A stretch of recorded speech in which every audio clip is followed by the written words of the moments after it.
Today, we are going to look at the last footage of people eaten alive by animals. From a dog trainer who was overpowered by the pack of dogs she had under, to a photographer who cornered a crocodile trying to get the perfect shot. Let's dive straight in.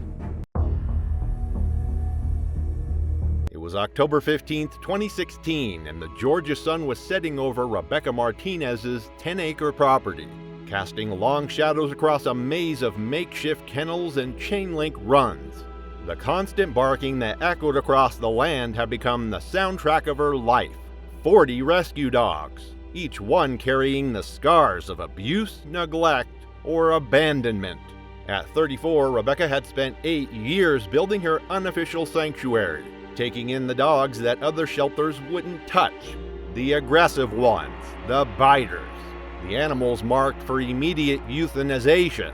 Her recent divorce had left her financially strained and emotionally isolated, with only her dogs for company on the remote property. Rebecca's neighbors had grown used to the noise, though some whispered concerns about the woman who seemed to care more about dangerous animals than her own safety. She rarely left the property anymore, moving between enclosures with hands scarred from countless bites, badges of honor in her mind. Friends who still visited noticed the changes in Rebecca over the months. She'd grown thinner, more withdrawn, speaking more about her dogs than anything else. Her ex-husband had tried to warn her about the dangers, but Rebecca dismissed his concerns as jealousy over her dedication. The local veterinarian had stopped making house calls after Rex had lunged at him through a fence gap, requiring stitches on his forearm. Even the feed delivery drivers had begun leaving supplies at the gate, rather than approaching the main compound. The main enclosure housed her 3 largest rescues: Rex, a 90-pound pit bull mix with a history of severe abuse; Titan, an 85-pound Rottweiler cross; and Scar, a 75-pound mixed breed whose face told the story of his fighting past. What Rebecca didn't realize was that these 3 had been forming an alliance over the past few weeks, establishing a hierarchy that put them at odds with anyone who came between them and food. The warning signs had been there for anyone trained to recognize them. The 3 dogs had begun sleeping closer together, sharing food bowls, and displaying coordinated territorial behavior when other dogs approached. They'd started following Rebecca's movements more intently during feeding times, their body language shifting from grateful anticipation to something more predatory. But Rebecca, exhausted from managing 40 animals alone and emotionally invested in seeing progress where none existed, missed every signal. As evening approached, Rebecca began her daily feeding routine, the most dangerous part of her day. She filled 5 buckets with kibble, the metallic clanging sending the dogs into a frenzy of anticipation. The ground was still wet from an afternoon thunderstorm as she approached the main enclosure, buckets in hand. The 3 large dogs pressed against the fence, their eyes locked on the food, muscles tense with anticipation. Rebecca had done this routine thousands of times before, but tonight felt different. The air seemed charged with more than just humidity. As Rebecca unlatched the gate and stepped into the enclosure, her worn boots slipped on the muddy ground. She stumbled trying to regain her balance, but the weight of the buckets pulled her down. The metal containers crashed to the earth, spilling kibble across the wet dirt. Rex was the first to move, but as Rebecca struggled to get back on her feet, something in his demeanor shifted. His eyes, which had been focused on the kibble, now locked onto her. At that moment, she wasn't the woman who had saved him, she was in competition for resources. The attack came without warning. Rex's 90 pounds of muscle slammed into Rebecca's chest, driving her back to the ground. His jaws clamped down on her shoulder, tearing through flesh with devastating force. Rebecca's scream pierced the evening air, but there was no one around for miles to hear it. Titan and Scar joined the assault within seconds, their pack instincts overriding years of rehabilitation. Titan's massive jaws found her left arm, shaking violently. Scar circled behind, his teeth sinking into her legs, dragging her further from the gate. Rebecca fought desperately, her free hand clawing at Rex's face, trying to break his grip. But the dogs were in full predatory mode now. Their attacks coordinated and relentless. Blood soaked into the muddy ground as they continued their assault, their growls mixing with Rebecca's weakening cries. The feeding frenzy lasted nearly 10 minutes before the dogs finally backed away. Rebecca lay motionless in the mud, her body broken and torn, surrounded by the scattered kibble that had triggered the attack. For 3 days, Rebecca's body remained undiscovered on the isolated property. It wasn't until a delivery driver arrived with dog food that the scene was uncovered. Animal control officers found the 3 attacking dogs still in the enclosure, showing no signs of continued aggression. Rex, Titan, and Scar were euthanized within hours, along with 12 other dogs deemed too dangerous for relocation. Rebecca's death sparked debates about unlicensed rescue operations. New regulations were implemented requiring permits for anyone housing more than 10 rescue animals. But for those who knew Rebecca, the rules came too late. It was March 22, 2015, and the Alabama sun beat down mercilessly on Harold Thompson's property, where barking echoed from kennels scattered across 5 acres of red dirt. At 71, Hank moved slowly between the enclosures, carrying water with the confidence that came from 20 years of dog breeding. He and his wife Martha had built their operation from nothing, specializing in Rottweilers and German Shepherds.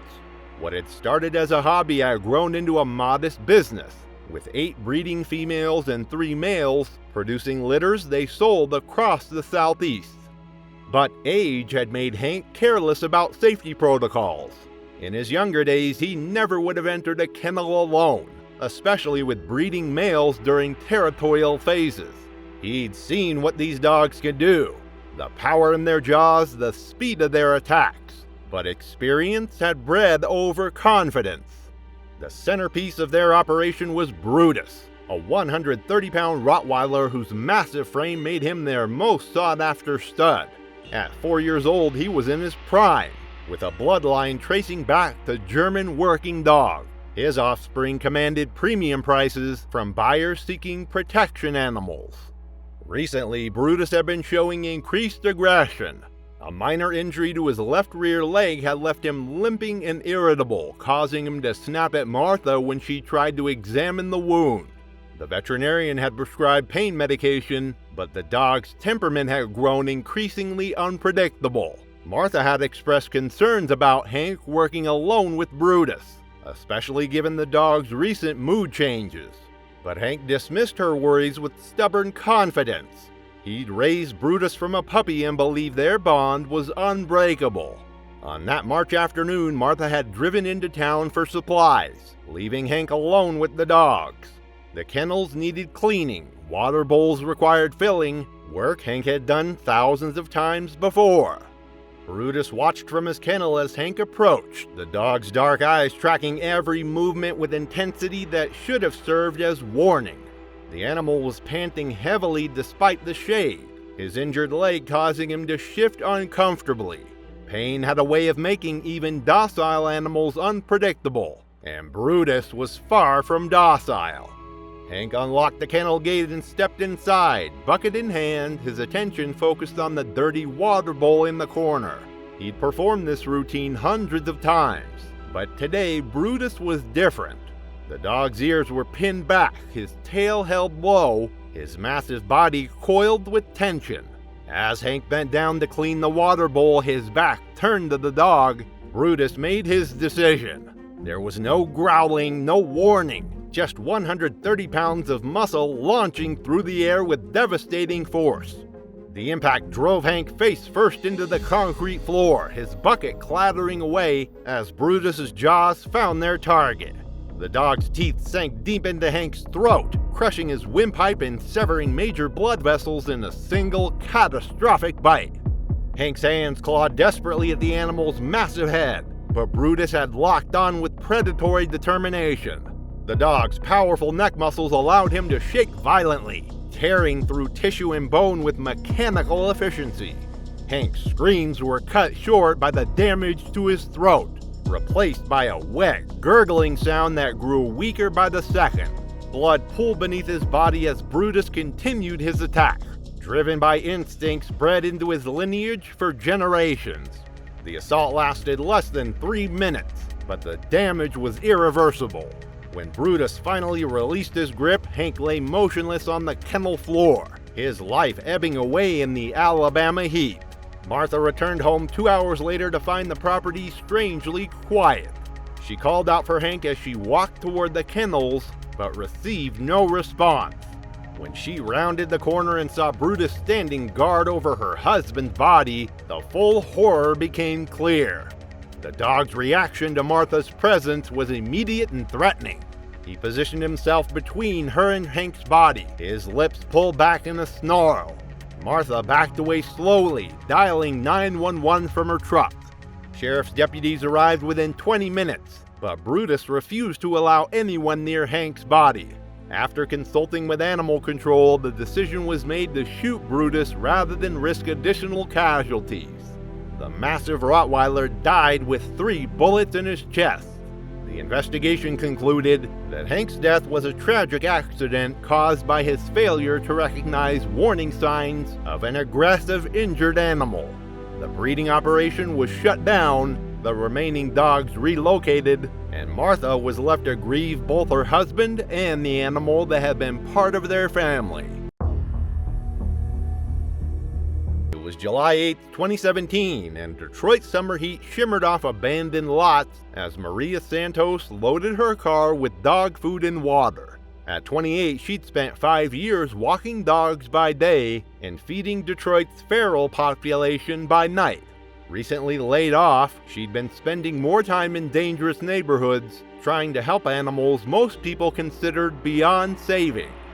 The economic collapse had hit Detroit hard, leaving entire neighborhoods abandoned and creating perfect breeding grounds for packs of wild dogs. These weren't lost pets. They were second and third generation feral animals that had never known human kindness, surviving by scavenging and defending territory with savage efficiency. Maria's regular route took her through 6 abandoned lots, each home to a different pack. She knew their hierarchies, feeding schedules, and individual personalities.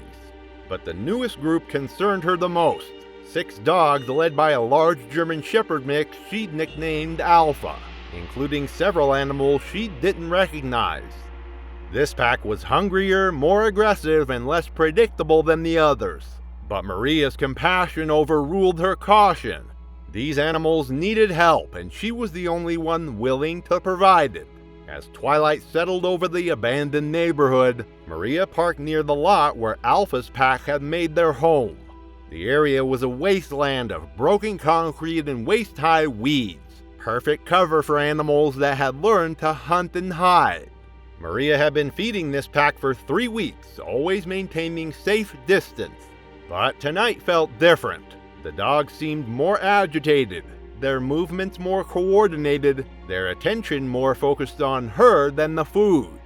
What she didn't realize was that pack dynamics had shifted with the addition of 3 new dogs, animals that saw humans not as providers, but as competitors.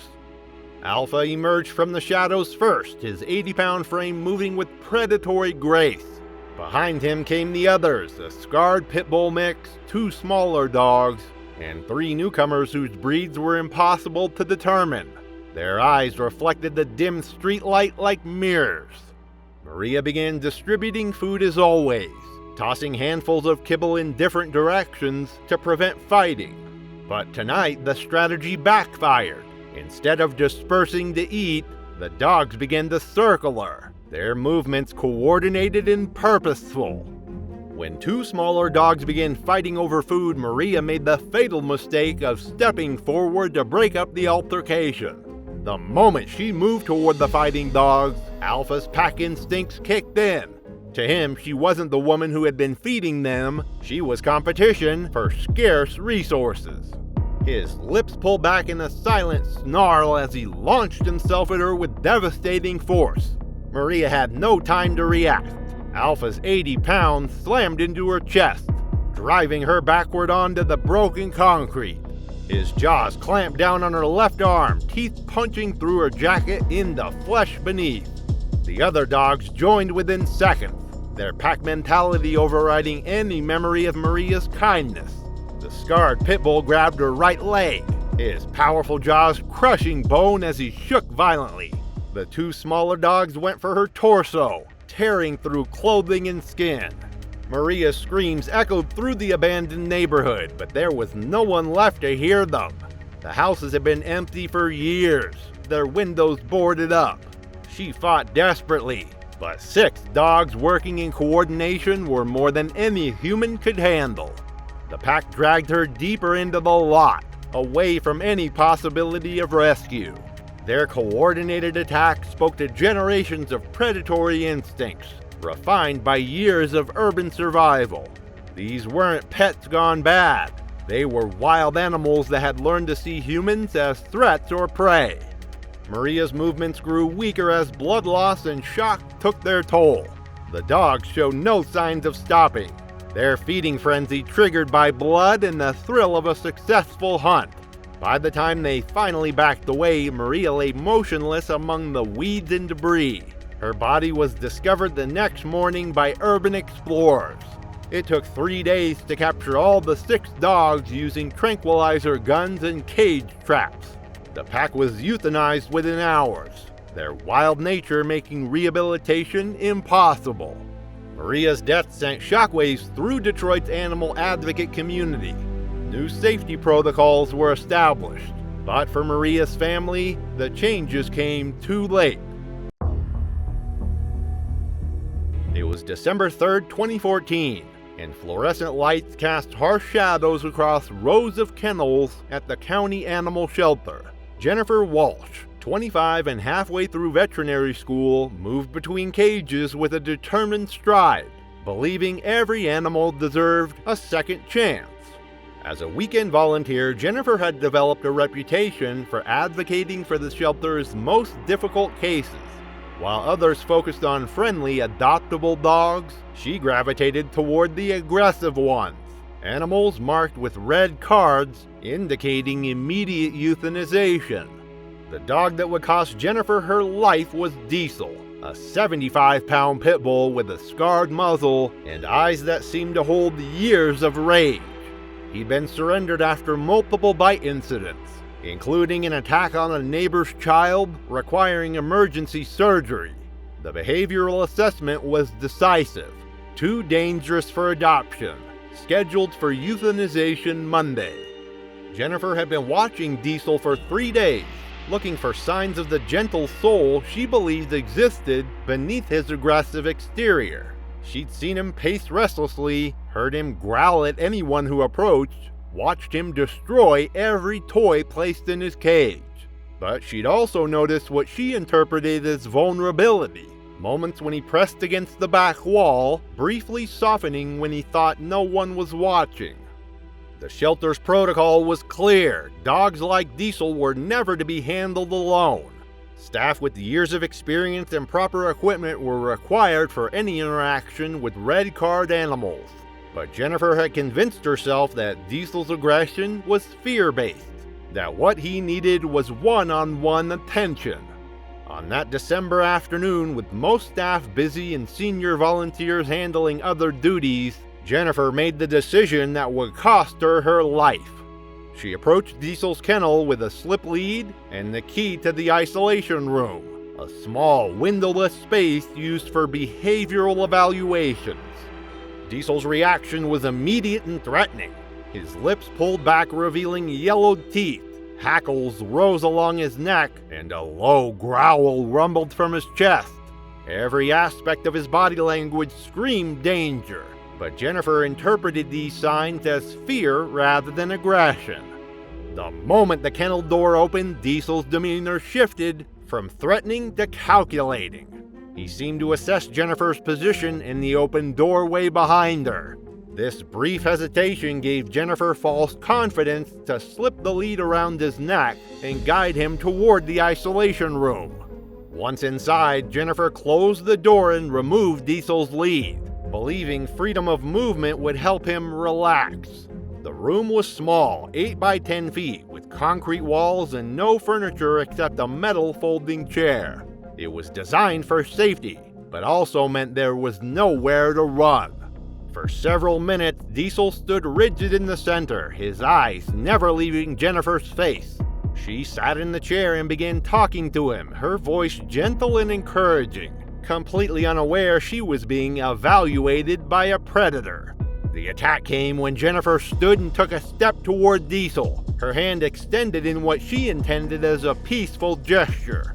To Diesel, the movement represented a threat requiring immediate action. His 75 pounds launched across the room with explosive force, his jaws targeting Jennifer's throat with precision. Jennifer's scream was cut short as Diesel's teeth sank deep into her neck, crushing her windpipe and severing major blood vessels in a single bite. His jaws locked onto their target with mechanical efficiency.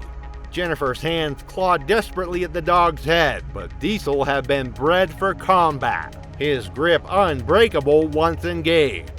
The dog's powerful neck muscles allowed him to shake violently, tearing through tissue and bone while maintaining his hold.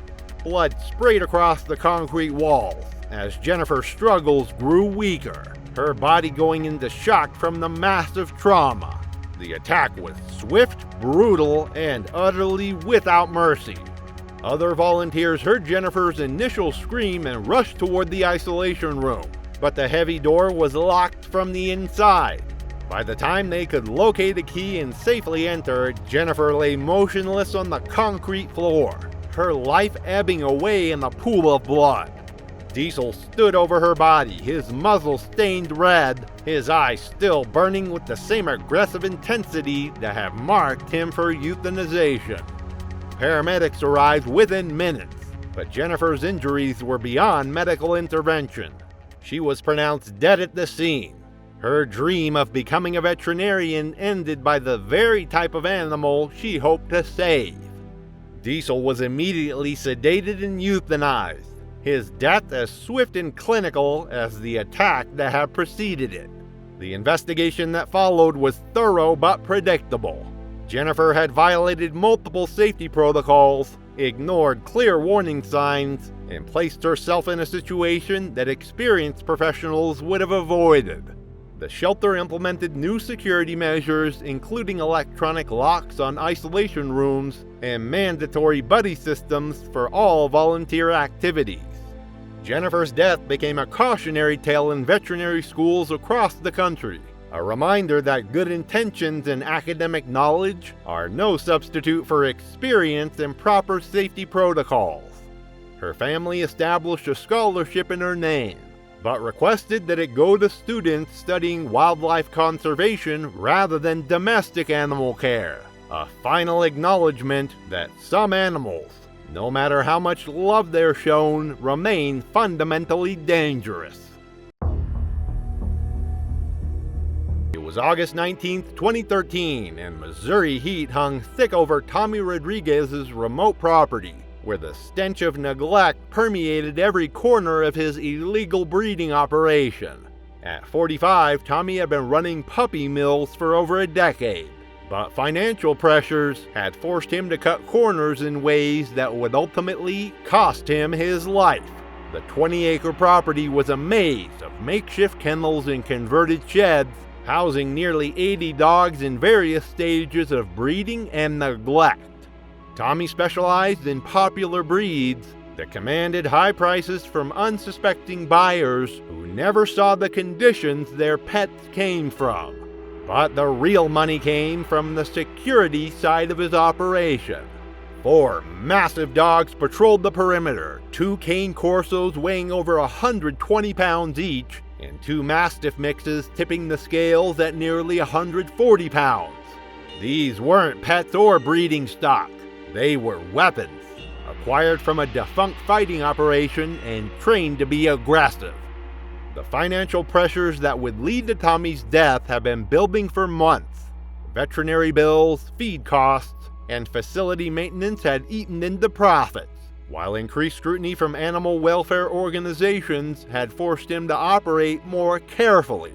He'd been cutting back on everything: food, medical care, even basic maintenance. The guard dogs, once fed premium meat to maintain their strength, had been reduced to scraps and cheap kibble. What Tommy didn't understand was that hungry guard dogs were exponentially more dangerous than well-fed ones. Hunger sharpened their predatory instincts, made them more territorial, and reduced their tolerance for human presence. The four animals that had once been content to patrol were now viewing everything on the property, including Tommy himself, as potential competition for scarce resources. The dogs had been showing signs of increased aggression for weeks. They'd begun fighting among themselves over food, marking territory more aggressively, and showing less deference to Tommy's commands. A smart operator would have recognized these warning signs, but Tommy was desperate, distracted, and dangerously overconfident. On that sweltering August night, Tommy made his final rounds of the property, checking on breeding females and security systems. It was past midnight and the Missouri countryside was silent except for distant barking and the hum of inadequate ventilation fans.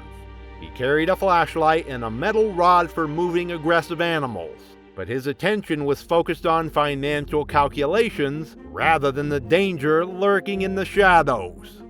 The guard dogs had been without food for 3 days, not by design, but because Tommy had been too busy dealing with a sick litter to maintain their feeding schedule. Their hunger had reached a critical point where survival instincts overrode years of conditioning.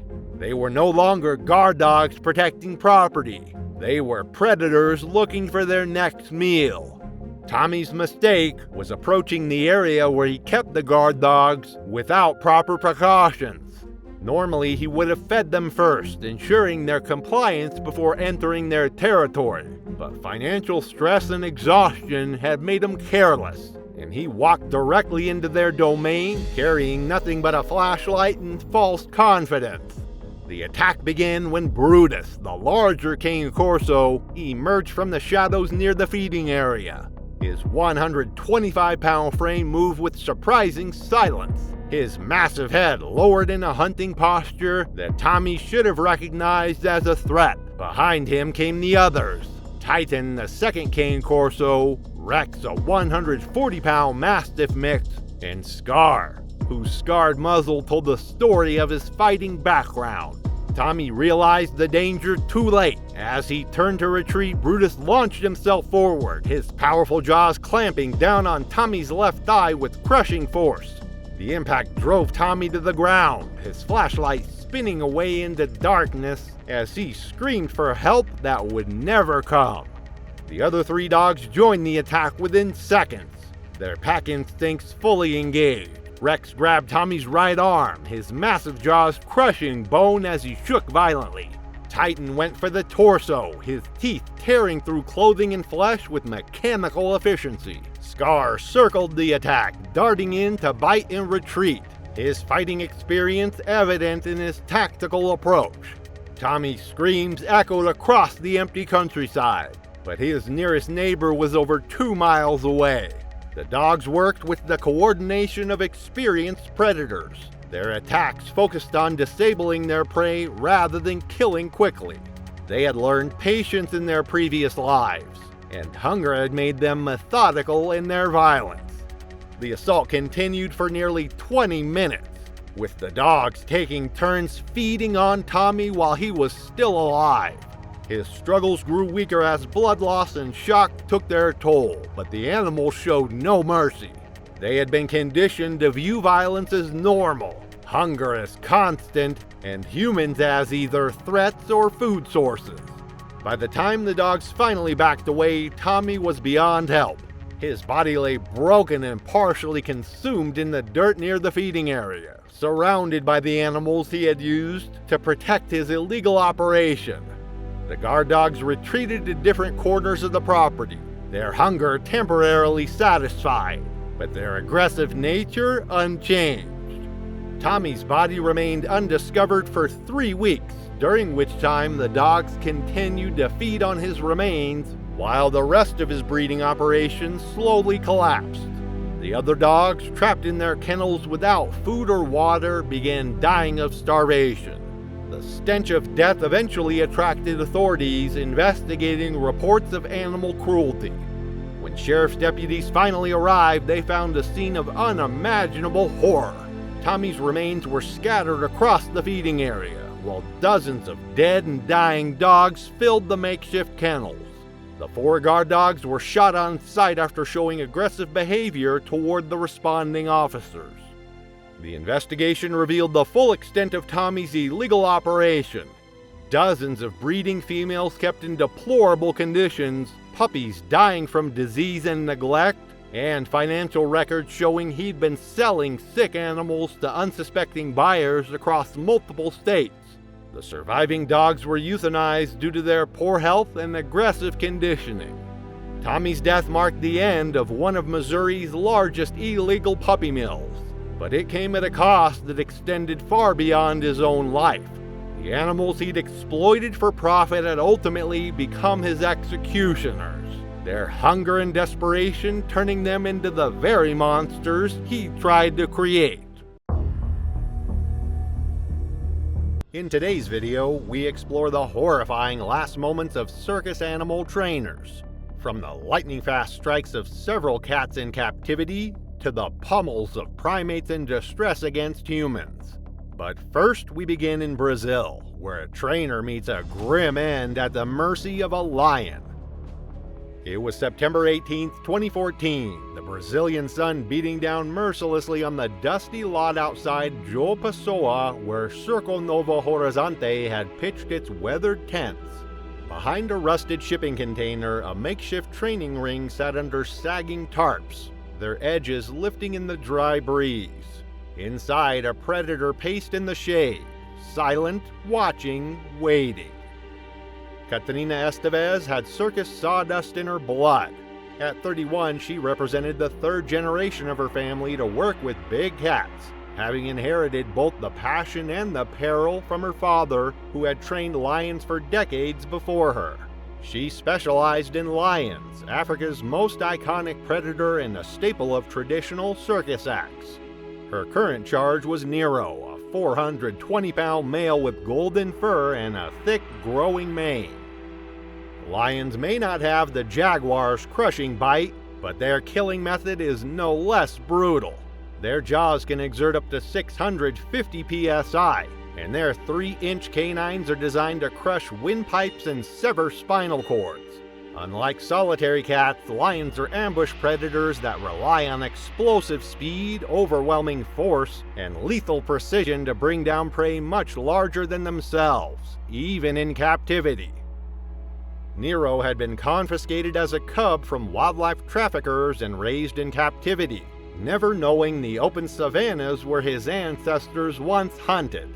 While early human contact had made him somewhat manageable, it had not erased his instincts. 6 months earlier, Nero had lunged at another handler during feeding time, leaving deep gashes on his thigh that required over a dozen stitches.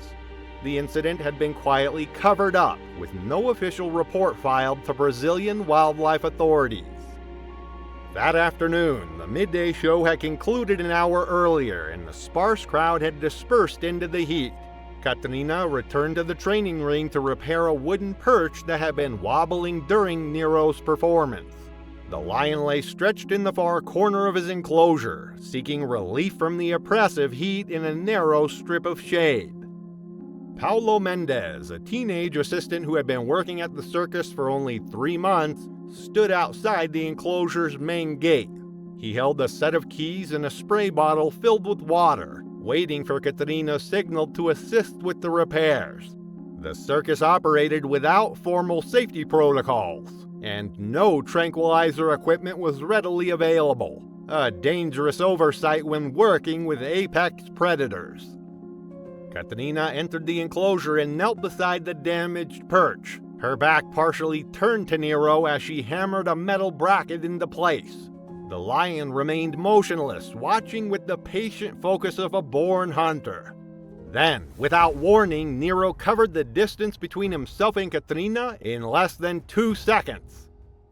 Paulo later described the attack as eerily silent, just the soft thump of massive paws hitting sawdust and Catarina's sharp intake of breath as she realized her mistake. The lion's 420-pound frame slammed into her with devastating force, powerful jaws clamping down on her right shoulder with bone-crushing pressure. The impact sent Katrina sprawling sideways, her hammer flying across the enclosure as she crashed to the ground. Lions killed by suffocation or spinal trauma.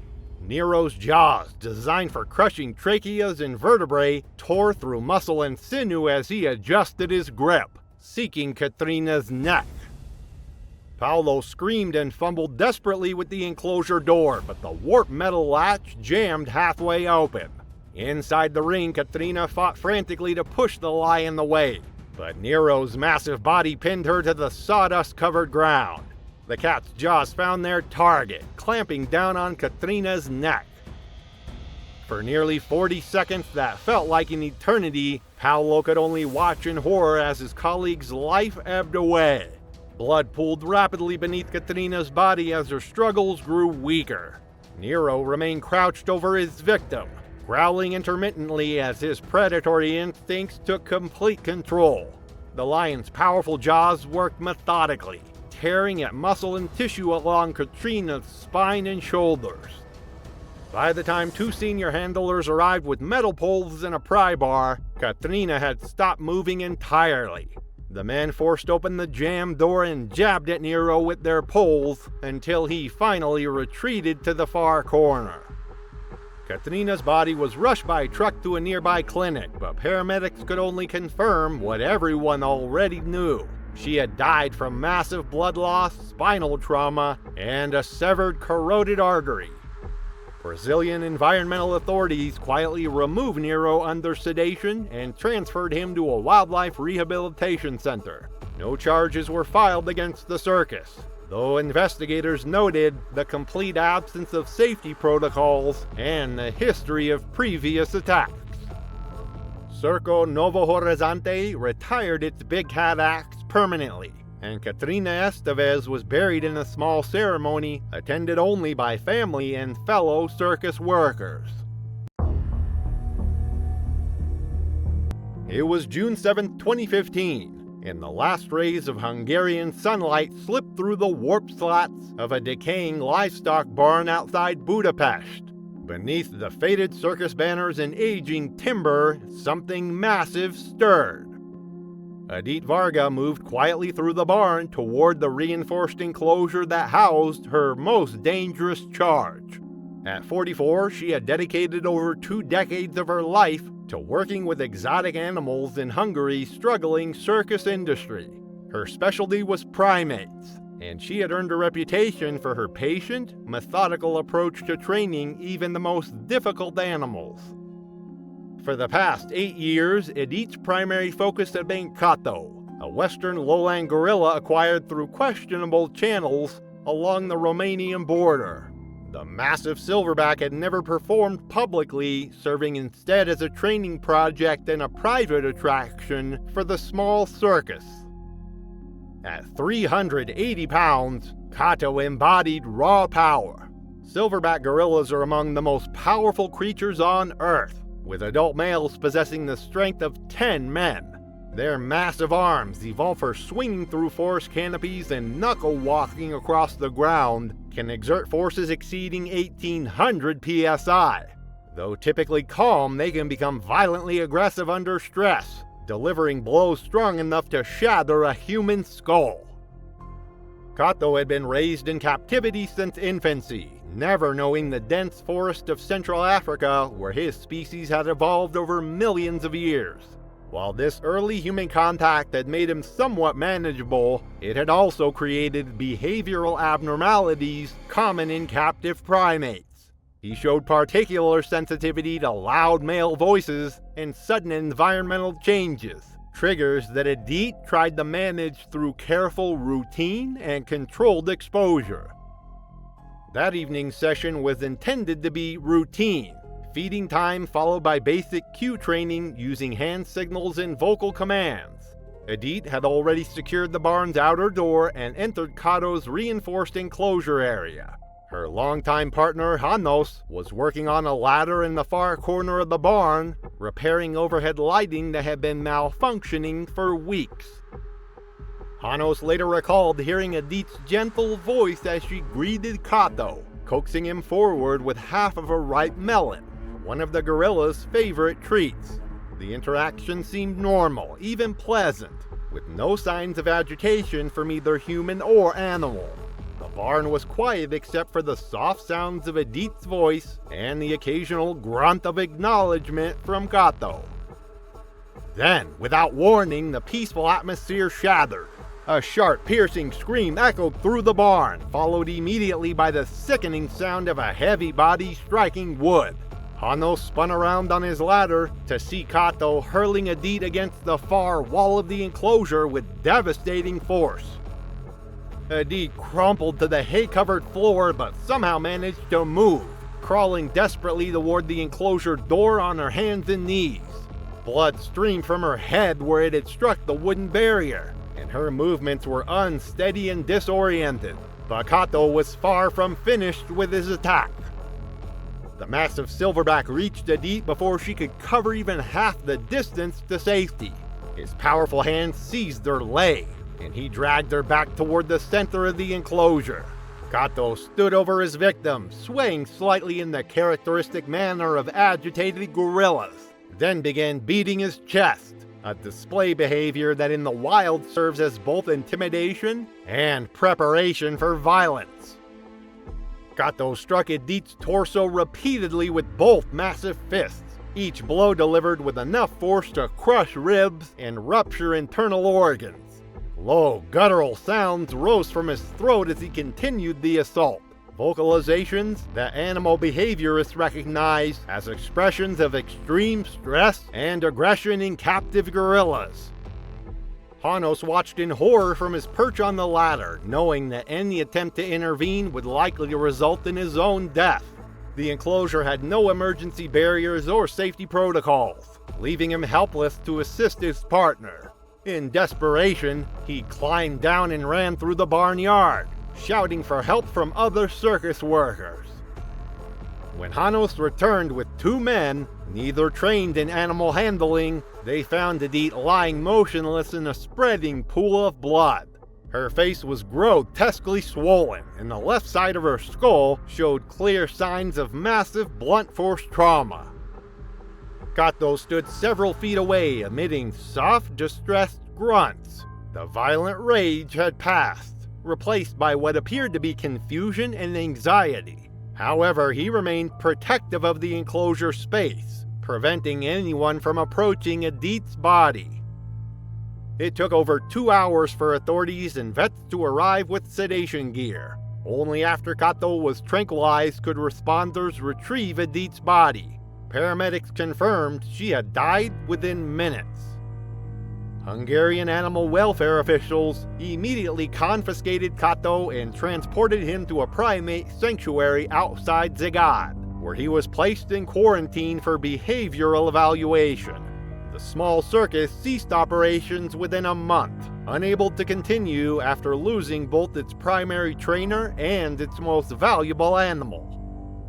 Edith Varga was buried in a quiet ceremony attended by fewer than 20 people, her death serving as another tragic reminder of the unpredictable dangers inherent in working with powerful wild animals. It was April 26, 2013. The Italian sun casting long shadows across the dusty lot where Circo Madrano had pitched its tents on the outskirts of Naples.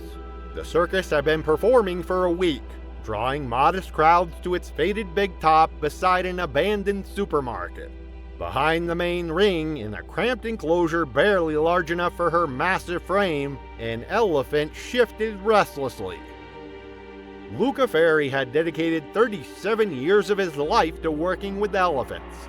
At 58, the weathered trainer from Benevento had earned respect throughout Italy's circus community for his methodical approach and deep understanding of these magnificent creatures. His relationship with Mara, a 6-ton Asian elephant, spanned nearly 2 decades. She had been confiscated as a calf from illegal traders and raised entirely in captivity, knowing nothing of the wild forest where her species had roamed for millennia. What Luca may not have fully grasped was the immense power contained within the animal he worked with daily. Asian elephants weigh up to 11,000 pounds and can charge at 25 miles per hour. Their trunks have over 40,000 muscles and can lift up to 770 pounds, while their feet exert 75 psi, easily enough to crush bone. Most critically, elephants have complex emotional lives and can experience frustration, depression, and rage, particularly when confined in inadequate spaces for extended periods. That morning, Mara had refused her breakfast and displayed signs of distress that should have served as clear warnings. She had trumpeted repeatedly during the night, a vocalization that experienced handlers recognized as a sign of agitation. Her ears flapped constantly, and she swayed from side to side, stereotypical behaviors exhibited by captive elephants under psychological stress. The previous evening's performance had gone poorly, with Mara refusing to complete several routine tricks and becoming increasingly unresponsive to Luca's commands. Despite these warning signs, Luca entered the enclosure alone against established safety protocols that required at least 2 handlers to be present during any direct contact with the elephants. His intention was to calm her through familiar interaction and re-establish the trust that seemed to be eroding between them.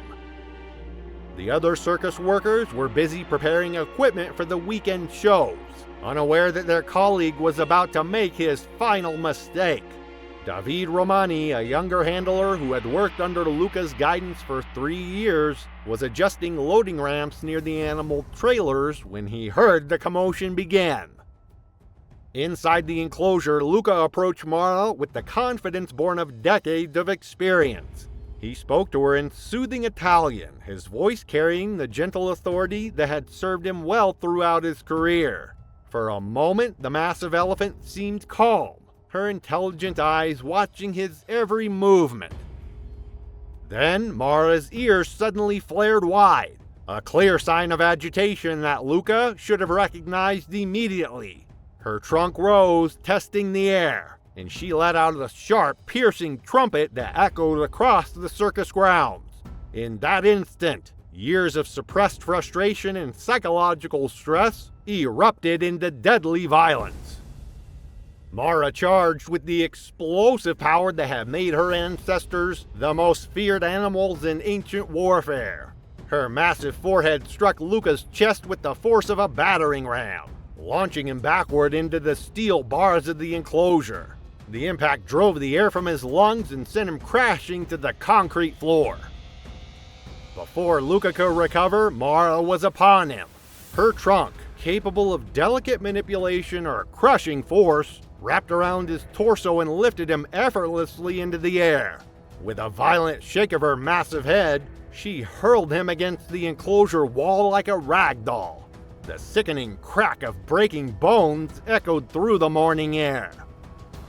David heard the commotion and rushed toward the elephant enclosure, grabbing a metal pipe along the way. He banged frantically against the bar, shouting at the top of his lungs in a desperate attempt to distract Mara from her victim. But the elephant was beyond reason, driven by instincts that no amount of training could suppress. Mara positioned herself over Luca's broken body and brought her full weight down upon him. Her massive foot, designed to support tons of body weight across soft jungle terrain, crushed his ribcage. By the time additional circus personnel arrived, Luca Ferry was beyond help. His body lay motionless beneath the elephant's feet, blood pooling around his head where it had struck the concrete. Called by the personnel, the paramedics arrived within minutes but could only confirm what everyone already knew. Luca had died from multiple traumatic injuries, his body no match for the raw power of an agitated elephant. Luca's funeral was held 3 days later in Benevento, attended by family, former circus colleagues, and animal rights observers who maintained a respectful silence. His casket was adorned with a single carved elephant figurine. Mara was immediately sedated and removed from the circus. Unlike many similar incidents, there were no calls for her destruction. Animal behaviorists who examined the case noted that her actions, while tragic, were entirely predictable given the stress of captivity and inadequate living conditions. She was transferred to a zoological facility where she could receive proper care. Circo Madrano quietly resumed performances the following week, but their elephant acts were permanently retired. It was November 23, 2016, the South African sun hanging low over the Dryveld near Rustenburg. In its dusty ground, the small touring circus had established its temporary camp. The staging area consisted of little more than a clearing lined with weathered trailers, makeshift wire enclosures, and battered equipment that had seen better decades. Simon du Plessis represented a rare breed in South Africa's entertainment industry, a licensed veterinarian who specialized in big cat behavior and physiology. At 38, he had built a reputation for his calm professionalism and deep understanding of the complex psychological needs of captive predators. Regional circuses frequently consulted him on sedation protocols, dietary requirements, and the subtle behavioral signals that could indicate dangerous stress levels in their animals. His current assignment involved Bantu, a 7-year-old male lion with a documented history of unpredictable aggression. The 420-pound predator had been acquired as a cub and raised entirely in captivity. Bantu's behavioral issues were well documented. He had once destroyed a steel water bowl during a fit of rage, bending the heavy metal with his bare claws and teeth. African lions are among nature's most efficient killers, with males weighing up to 550 pounds and possessing the strength of 10 men.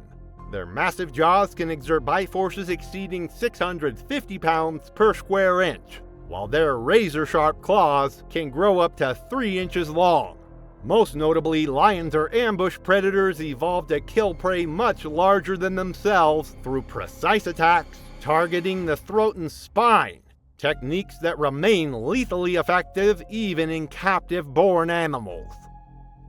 That morning, Bantu had been lightly sedated in preparation for a relocation to another town where the circus would perform for a week. The standard protocol involved administering enough tranquilizer to keep the lion calm during transport while avoiding the respiratory depression that could prove fatal in the confined space of a travel trailer. Simon had personally overseen the sedation, calculating the dosage based on Bantu's weight and stress levels. By late afternoon, Simon returned to clean and refill the trowel, assuming the sedative was still effective. However, individual animals metabolize drugs at different rates, and factors such as stress, temperature, and recent feeding can accelerate the process. Believing Bantu was still subdued, Simon fatally entered the enclosure without backup or a second handler. Themba Mokoena, the circus groundskeeper, saw Simon approach the lion's enclosure with a bucket and hose, calmly saying he'd just need 2 minutes to finish up. Bantu lay in the shadowed corner of his pen, eyes half closed in what appeared to be a drug-induced lethargy.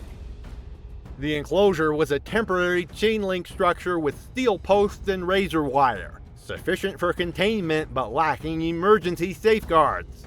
Simon unlatched the gate and stepped confidently inside. For several seconds, nothing happened. The only sounds were the wind rustling through the dry grass and the distant hum of a malfunctioning electric fence. Then, without warning, a low growl rumbled from the shadowed corner where Bantu lay.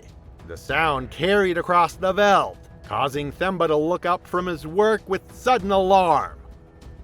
The attack unfolded with the explosive speed that had made lions the most feared predators in Africa. Bantu launched himself from his resting position, covering the 20-foot distance to Simon in less than 3 seconds. His massive frame struck the veterinarian squarely in the chest, sending both figures tumbling. Simon fought desperately for his life, trying to shield his face while kicking upward at the lion's muzzle. Bantu's jaws clamped down on Simon's upper arm with bone-crushing force, and the lion began the characteristic head-shaking motion that tears flesh from bone. Themba sprinted toward the supply shed, screaming for help while searching frantically for anything that might serve as a weapon. By the time Themba returned with a long wooden pole, the situation had deteriorated beyond hope. Bantu's massive jaws are now locked around the base of Simon's neck. With a violent shake of his powerful head, Bantu delivered the killing bite. The veterinarian's body went limp as his cervical spine was likely crushed. Bantu dragged his victim several feet across the dusty ground before crouching protectively beside the motionless form. Other circus workers eventually arrived with the tranquilizer rifle, but it took nearly 10 minutes to deliver a clean shot that would render the lion unconscious without risking further violence. They immediately dialed for help. Simon Duplessis was pronounced dead at the scene by paramedics who arrived too late to provide any meaningful assistance. The medical examiner's report cited cervical spine trauma, a crushed larynx, and asphyxiation as the primary causes of death. Evidence suggested that Simon had remained conscious through the initial moments of the attack, experiencing the full horror of his situation before succumbing to his injuries. Bantu was relocated to a wildlife rehabilitation center, though his ultimate fate remained undisclosed to the public. The small circus suspended operations indefinitely. Simon's funeral was held 3 days later in a quiet Johannesburg chapel, attended by family, fellow veterinarians, and several handlers who had worked alongside him. No media were allowed, and his ashes were later scattered in a private ceremony near Kruger National Park, where he had first studied lions as a university student. It was March 3, 2018, and Penang's tropical heat pressed down on the rusted rooftops behind Lotus Mall, where a circus pen baked unseen behind tarps and fencing. Just beyond the food court dumpsters, a young man was about to enter a cage with a deadly animal. Ong Lin had been working with the circus for only 5 months, a quiet 27-year-old from Impo who had stumbled into animal care through family connections rather than passion or expertise. His cousin worked part-time handling the circus's collection of colorful parrots, and when a position opened for an animal caretaker, Ong reluctantly accepted despite having no relevant experience. His tourism degree had failed to secure stable employment, leaving him with few alternatives in Malaysia's competitive job market. The circus had assigned Ong to care for 2 adolescent chimpanzees, recent acquisitions from an undisclosed supplier whose origin raised questions among the more experienced handlers. The younger of the 2 animals, a male named Bakar, had been displaying increasingly aggressive behavior since their last relocation. His symptoms included frequent screaming, violent resistance to handlers, and defensive lunges during feeding times. Inexperienced, Ong likely didn't understand the incredible strength and unpredictable nature of the animals under his care. Chimpanzees share over 98% of our DNA, but have strength far beyond human limits. Adults are 5 to 7 times stronger, with arms capable of over 1,300 pounds of force, crushing grips, and sharp canines. Their intelligence and emotional volatility make sudden deadly outbursts dangerously unpredictable. Senior trainers warned Ong never to enter the enclosure alone, especially during off hours. Chimpanzees were to be crated for cleaning, with 2 handlers present for aggressive ones. These protocols existed for good reason. Captive chimps have caused severe, sometimes fatal attacks worldwide. That afternoon, during the troop's scheduled break period, Ong returned to the chimpanzee pen to clean food bowls and tidy the enclosure floor, tasks that weren't part of his assigned routine for that day. He didn't request backup assistance, nor did he follow proper safety procedures. The chimpanzees had not been secured in their individual crates, and the chain-link gate to their enclosure remained partially open. The area behind the mall was relatively quiet, with only the distant hum of ventilation fans and the occasional clatter of cutlery from the food court dumpsters nearby. Soraya, a janitor taking her afternoon smoke break, observed Ong entering the enclosure with a red plastic tub to collect the scattered feeding bowls. Initially, the scene appeared routine. One chimpanzee sat quietly in the shade while Ong crouched near the far side of the pen, methodically gathering the metal containers. Bakar, however, paced restlessly along the fence, erratic, dominant behavior that signaled rising aggression. In a confined pen, it should have triggered immediate evacuation. Then, inevitably, Bakar erupted into violent action. The 130-pound primate rushed forward and struck Ong with devastating force, knocking him sideways onto the concrete floor of the enclosure. Ong fell hard, raising one hand instinctively to protect himself, but Bakar was already upon him. The chimpanzee's attack followed patterns observed in wild populations: rapid, overwhelming violence designed to incapacitate threats quickly and decisively. Bakar screamed repeatedly as he struck Ong's head with both powerful fists. Soraya later described the horrific sound of the blows as resembling wet cloth hitting pavement. She shouted and waved her arms frantically, hoping to distract the enraged animal, but Bakar's fury had only begun to manifest. By the time Soraya's screams brought help from nearby delivery workers, Ong lay motionless in an expanding pool of blood. The rescuers used a water hose to spray through the fence, finally driving Bakar back to the far corner of the enclosure where he continued pacing and shrieking in agitation. Ong remained conscious when circus staff arrived upon hearing the commotion, moaning softly and clutching his injured side.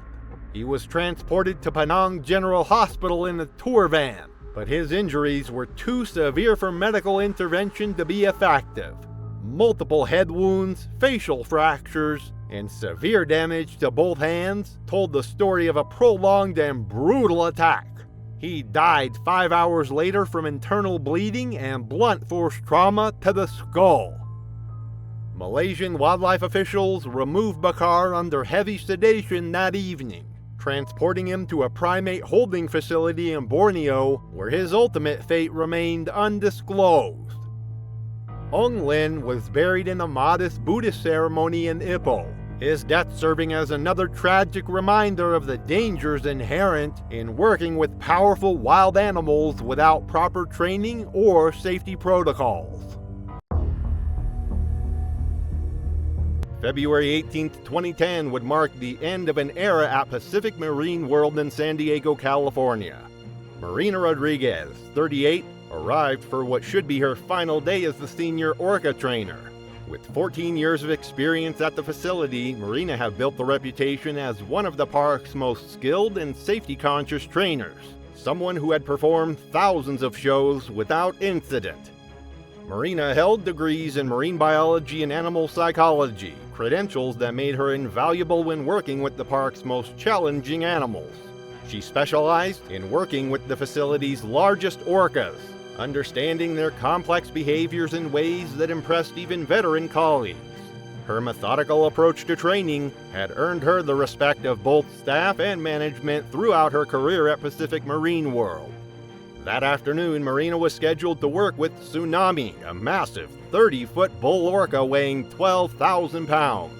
The Ocean Giant show had proceeded as planned, drawing the usual crowds who came to witness the spectacular performances that have made Pacific Marine World famous.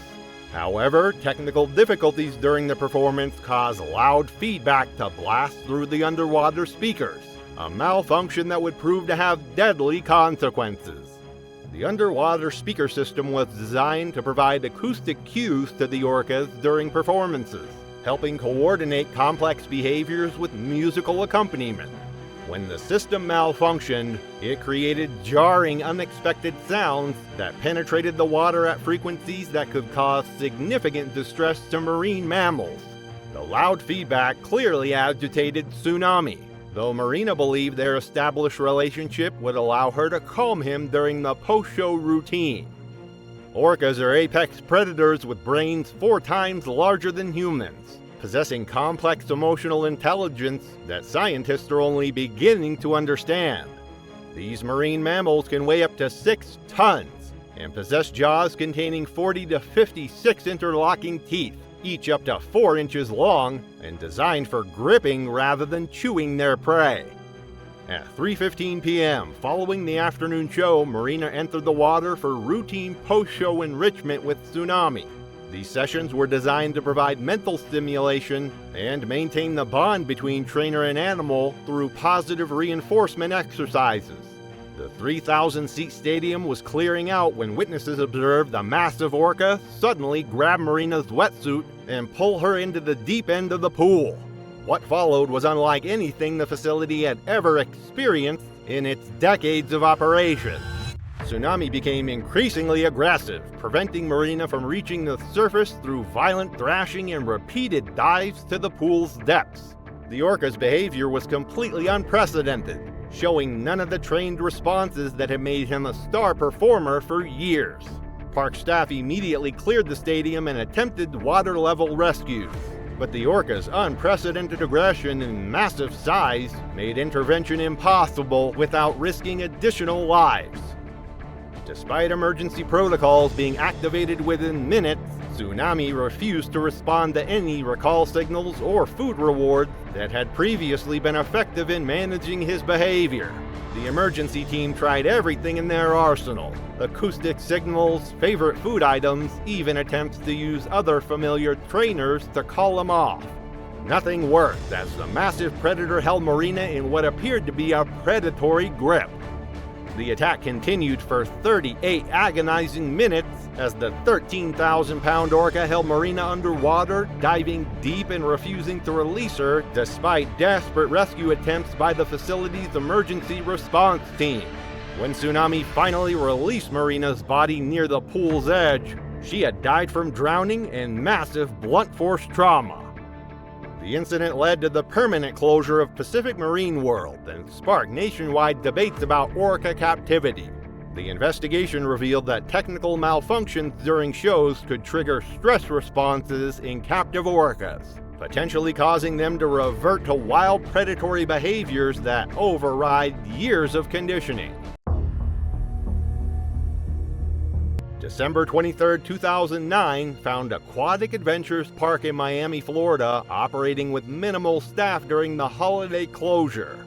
The facility had made the decision to close to the public during the Christmas week, but maintaining the animals' care and behavioral routines required a skeleton crew of dedicated professionals.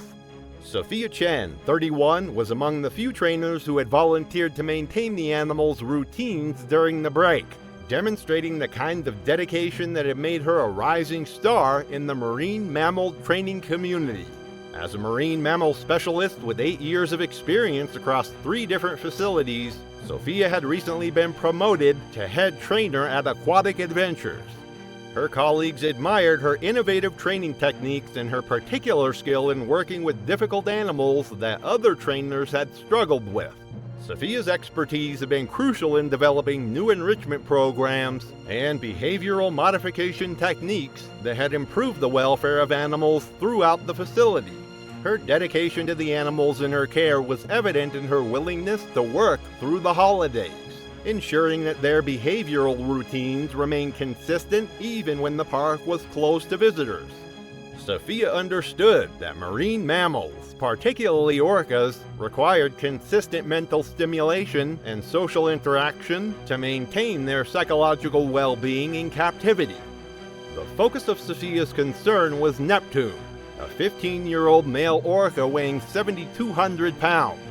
The facility had recently made the difficult decision to separate him from his longtime companion, Luna, who had been transferred to another park due to space constraints and breeding program requirements. Neptune's reaction to the separation had been severe, showing signs of depression and decreased responsiveness that worried the entire training staff. The separation had been necessary from a management perspective, but the emotional impact on Neptune had been underestimated. He had stopped eating regularly, became less responsive to commands, and spent long periods floating motionless at the surface, behaviors that marine mammal psychologists recognize as signs of depression and grief in captive cetaceans. Orcas form complex social bonds in the wild, living in matriarchal family groups where separation can cause significant psychological distress. These highly intelligent marine mammals have been observed displaying grief-like behaviors when separated from companions, including decreased appetite, lethargy, changes in vocalization patterns, and increased aggression toward handlers. Research has shown that orcas have highly developed limbic systems, the brain regions associated with emotion and memory. When separated from long-term companions, they can experience what researchers describe as a form of depression, characterized by behavioral changes that can persist for months or even years. The bond between Neptune and Luna had developed over several years, making their separation particularly traumatic. At 10:45 a.m., Sophia began what should have been a routine training session with Neptune, focusing on basic recall behaviors designed to help maintain his engagement and provide mental stimulation during his period of adjustment. The facility's skeleton holiday crew meant she was working with minimal backup, but Sophia's extensive experience with Neptune gave her confidence in proceeding with the session. Initially, Neptune appeared responsive to Sophia's commands and accepted fish rewards, giving her hope that he was beginning to recover from Luna's departure. The orca followed basic hand signals and performed simple behaviors that had been part of his routine for years. However, what Sophia didn't recognize were the subtle signs of building aggression that a more experienced observer might have detected. The 7,200-pound orca's behavior suddenly shifted during the session without warning. Neptune grabbed Sophia around the waist with his powerful jaws and began ramming her against the pool's walls with tremendous force. The attack was methodical and sustained, showing none of the playful or defensive characteristics that might be expected from a distressed animal. Instead, Neptune's behavior suggested a predatory response that had been triggered by his psychological state. The attack was unlike anything the facility had documented in Neptune's behavioral history. He repeatedly dove with Sophia, preventing her from breathing, while simultaneously using the concrete walls of the pool as weapons to inflict maximum damage. The facility's emergency crew activated protocols immediately, but Neptune ignored all recall signals and food rewards that had previously been effective in managing his behavior. His behavior had crossed from trained animal to wild predator, displaying sustained aggression that continued for 22 minutes despite increasingly desperate intervention attempts. When Neptune finally released Sophia, she was unconscious and had sustained massive internal injuries from being repeatedly slammed against the concrete walls of the pool. Sophia died from drowning and severe trauma before emergency medical services could reach the facility and provide advanced life support. August 14, 2012 marked what should have been a routine training day at Sea Life Spectacular in Orlando, Florida. The facility was operating under normal protocols, with experienced trainers supervising junior staff as they developed their skills working with the park's collection of marine mammals. Tyler Brooks, 24, had been working at the facility for only 8 months since graduating from marine biology school. But his enthusiasm and dedication had impressed supervisors enough to clear him for supervised water work with the facility's smaller orcas. Tyler represented a new generation of marine mammal trainers, well-educated, passionate about conservation, and eager to apply the latest research in animal behavior to improve training techniques. He had graduated with honors from a respected marine biology program and had spent his college years volunteering at marine rescue facilities, gaining hands-on experience with various species of marine mammals. His eagerness to advance his career was evident to everyone who worked with him. Tyler studied training videos obsessively, volunteered for extra shifts, and constantly sought advice from senior trainers about improving his techniques. He had been cleared for supervised water work after demonstrating competency in poolside training and showing a solid understanding of orca behavior and safety protocols. Tyler's focus that morning was working with Tempest, an 18-year-old female orca weighing 5,200 pounds. While smaller than the facility's adult males, Tempest was still a formidable predator capable of inflicting serious injury if her behavior became unpredictable. She had been at Sea Life Spectacular for most of her life and was generally considered one of the more manageable orcas in the collection. However, recent changes to the facility's pod structure had disrupted the social hierarchy that Tempest had known for years. 2 other females had been moved to different pools as part of a breeding management program, leaving Tempest as the dominant female in her section. The change had triggered territorial behaviors that the training staff had noted during feeding times, with Tempest showing increased aggression toward both animals and human handlers. Senior trainers had documented her behavioral changes and recommended additional observation before attempting advanced training behaviors. The protocols clearly stated that animals showing signs of territorial aggression should be handled only by experienced trainers until their behavior stabilized. Female orcas in the wild establish complex social hierarchies within their matriarchal pods, with older, more experienced females typically dominating younger animals. When these structures are disrupted, even in captivity, it can trigger aggressive territorial behaviors as animals attempt to re-establish their position within the group. At 11:20 a.m., Tyler entered the water for a closed training session with Tempest. His supervisor had been called away to handle an emergency with another animal, leaving Tyler to work alone despite protocols requiring supervision for junior trainers working with animals showing behavioral changes. The decision to proceed alone was a critical error that violated multiple safety protocols, but Tyler's confidence in his abilities and eagerness to prove himself overrode his better judgment. Tyler attempted an advanced underwater behavior with Tempest, not recognizing the warning signs of her territorial state. The behavior he was attempting required the orca to dive and retrieve objects from the pool bottom, a complex exercise that demanded complete trust and cooperation between trainer and animal. For an animal in a territorial mindset, such close underwater contact could easily be interpreted as a challenge to her dominance. Tempest suddenly grabbed Tyler's leg with her powerful jaws and pulled him to the bottom of the 40-foot deep pool. Unlike typical training interactions where orcas are gentle and responsive to human cues, Tempest's behavior was aggressive and determined. She held Tyler underwater for extended periods, bringing him to the surface only briefly before diving again, preventing him from calling for help or reaching the pool's edge. Her behavior was unprecedented and aggressive, ignoring all of Tyler's emergency signals and showing none of the trained responses that had made her a reliable performer for years. Security cameras captured the entire 18-minute ordeal as Tyler struggled desperately to reach the pool's edge. Using emergency nets and acoustic deterrents, they finally convinced the orca to release Tyler, but he was unconscious and had been underwater for too long. Tyler died from drowning and compression injuries despite immediate medical intervention. The investigation revealed that Tyler had violated multiple safety protocols by working alone and attempting advanced behaviors without proper authorization. More critically, the facility's communication systems had failed to ensure that all staff members were aware of Tempest's behavioral changes. This incident led to mandatory two-trainer policies for all water work and extended probationary periods for new staff.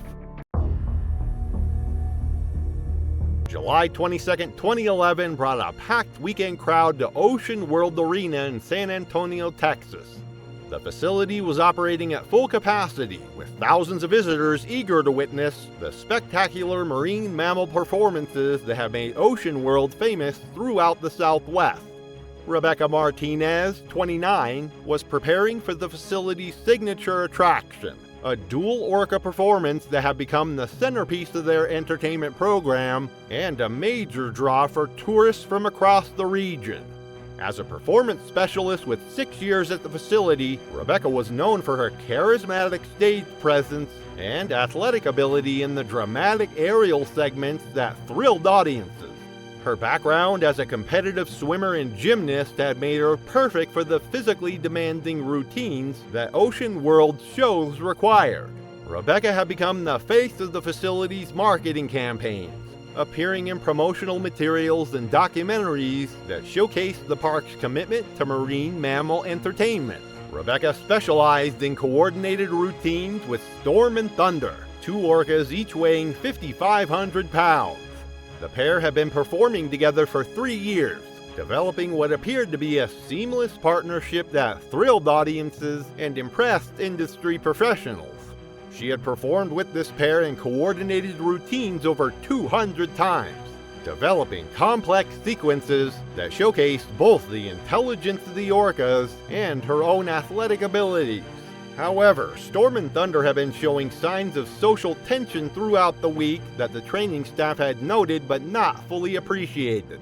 Both were mature males, and recent changes in their feeding schedule had triggered competitive behaviors that manifested in subtle but concerning ways. The orcas have been more aggressive during practice sessions, showing increased vocalizations and positioning behaviors that suggested growing rivalry between them. Despite these warning signs, their performance behaviors remain consistent enough that shows continue this schedule. The facility's management was reluctant to cancel performances during peak tourist season, and the competitive behaviors hadn't yet escalated to the point where they interfered with the actual show routine. This decision would prove to be a fatal miscalculation. Male orcas in the wild establish dominance through displays of strength and aggression, often competing for territory, resources, and mating opportunities. Even in captivity, these instincts remain powerful, and when 2 dominant males are forced to work in close proximity, the potential for conflict increases dramatically. At 2:30 p.m. during the packed weekend show before 5,000 spectators, Rebecca dove into the pool to perform with both Storm and Thunder simultaneously. The arena was electric with anticipation, as families with children pointed excitedly at the massive pool where the 2 orcas were completing their pre-show positioning. The crowd had no idea they were about to witness one of the most horrific incidents in marine park history. The 2 orcas had been displaying competitive dominance behavior toward each other throughout the show, creating an unpredictable and dangerous dynamic that Rebecca failed to recognize in time. When Rebecca surfaced between the 2 orcas for the finale sequence, both animals converge on her simultaneously, apparently competing for dominance rather than performing their rehearsed behaviors. The situation escalated with shocking speed, as Storm grabbed Rebecca's arm while Thunder seized her torso, creating a devastating tug-of-war with Rebecca caught between them. The 5,000-seat arena watched in stunned horror as the 2 animals that had entertained them moments before transformed into wild predators fighting over their trainer. Rebecca's screams cut through the air as she was literally torn between the competing orcas, each animal pulling with tremendous force in opposite directions.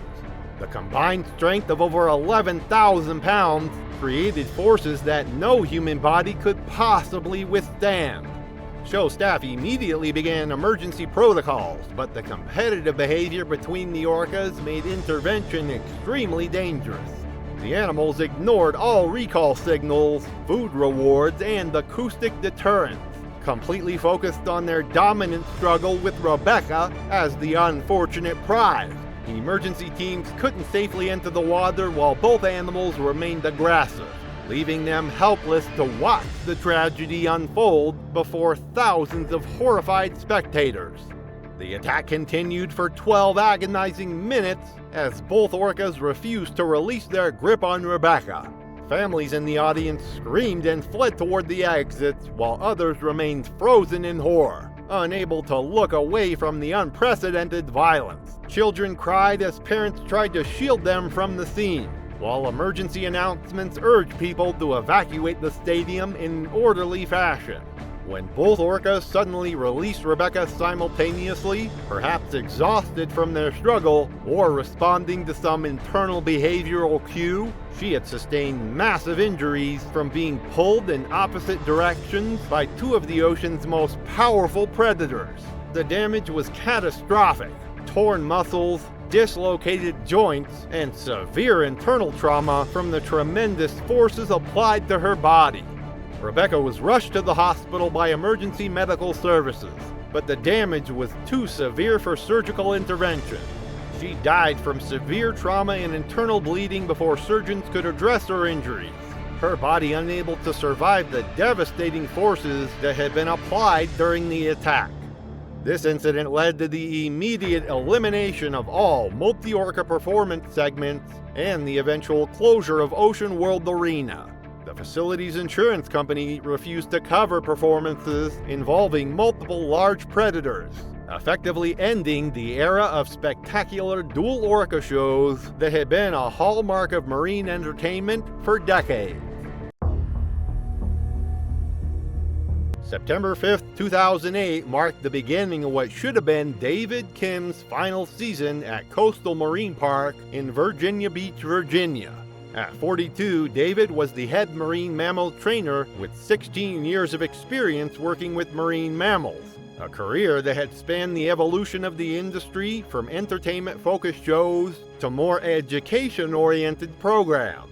He had been planning to retire at the end of the season, looking forward to stepping away from the demanding and increasingly controversial world of orca training. David's reputation in the industry was built on his methodical approach and unwavering commitment to safety protocols that had kept him incident-free throughout his long career. He had worked extensively with Poseidon, a 28-year-old male orca weighing 8,400 pounds, since the animal's arrival at the facility 8 years earlier.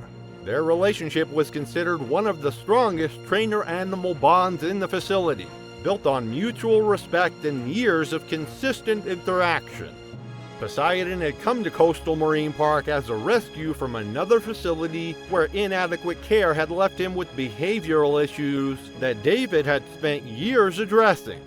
The orca had initially been aggressive and unresponsive to training, but David's patient approach had gradually transformed him into one of the facility's most reliable performers. Their partnership was often cited as an example of how proper training techniques could rehabilitate even difficult animals. Recent construction noise around the facility had been causing stress for all the marine mammals, but Poseidon seemed particularly affected by the disruption to his carefully controlled environment. The construction was part of a major renovation project designed to improve visitor facilities and animal habitats, but the constant noise and vibration had created an atmosphere of tension throughout the park. David had been working to modify the orca's routine to minimize stress, implementing additional enrichment activities and adjusting feeding schedules to help Poseidon cope with the environmental changes. However, he didn't fully appreciate how the combination of construction noise and food-motivated behavior could create dangerous conditions that would override years of behavioral conditioning.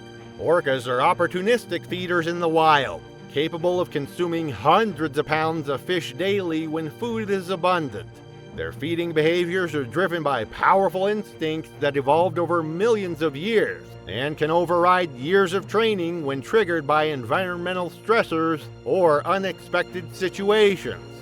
Construction noise can disrupt the carefully controlled environment that captive orcas depend on for behavioral stability, creating stress responses that manifest in unpredictable ways.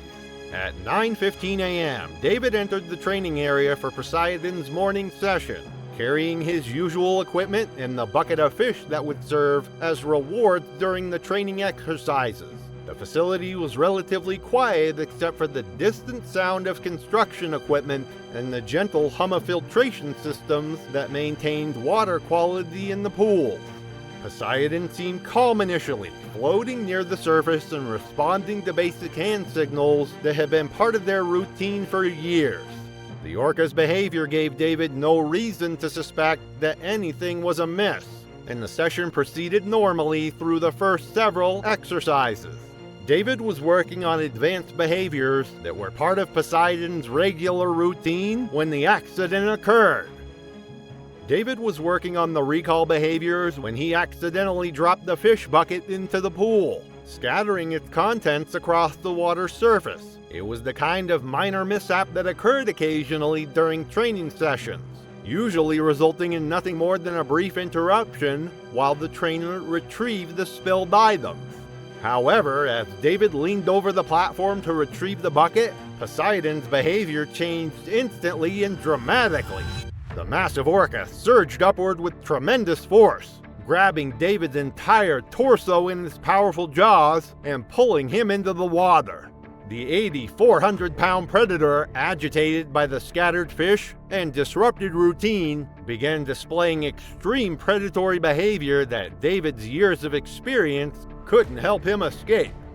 The attack was completely unlike anything in Poseidon's behavioral history, suggesting that the combination of environmental stress and the feeding disruption had triggered a predatory response that overwhelmed his training.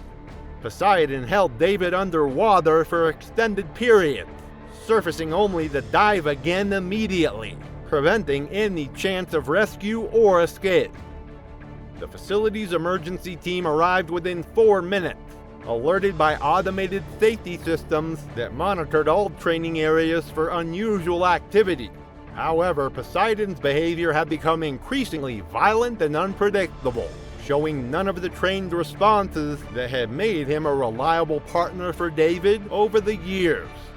The orca ignored all emergency protocols, underwater speakers broadcasting recall signals, food rewards offered by other trainers, and even attempts to partially drain the pool to force him to release his grip.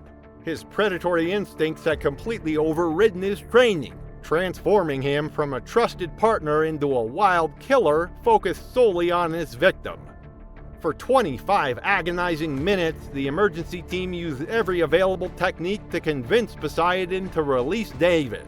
They tried acoustic deterrence, emergency food rewards, and even brought in other trainers that Poseidon knew and trusted, hoping that familiar voices might break through his predatory focus. Nothing proved effective against the orca's determined assault. When Poseidon finally released David near the pool's edge, the veteran trainer was unconscious and had sustained severe crushing injuries from the orca's powerful jaws. The damage was extensive. Broken ribs, punctured lungs, and massive internal trauma from being held in the grip of an 8,400-pound predator for nearly half an hour. Despite immediate medical intervention and advanced life support provided by the facility's emergency medical team, David died from drowning and massive trauma. His decades of experience and exemplary safety record ultimately proved meaningless against the raw power of an apex predator reverting to its wild instincts under stress. David's death led to mandatory feeding protocol changes and stress monitoring systems for all captive orcas, along with stricter guidelines for environmental management around marine mammal facilities. It was April 18, 2016, and the humid Florida evening air hung heavy around the small strip mall in Jacksonville, where Tommy Valdez ran his exotic pet store. The shop, squeezed between a laundromat and the check-cashing business, had been his dream for nearly a decade, but lately it felt more like a nightmare. Inside, the familiar sounds of bubbling aquariums and rustling reptiles filled the cramped space, while fluorescent lights cast harsh shadows across rows of terrariums and snake enclosures. At 33, Tommy had been working with exotic reptiles for 9 years, building his reputation among collectors and enthusiasts throughout North Florida. His store specialized in rare snakes and lizards, catering to customers willing to pay premium prices for unusual specimens. But the exotic pet market had grown increasingly competitive, and recent months have been brutal for his small business.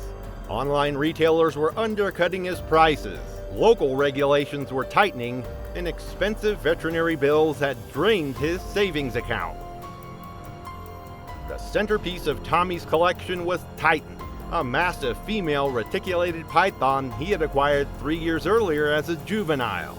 She had grown into a magnificent specimen, 22 feet of pure muscle and predatory instinct, weighing nearly 250 pounds.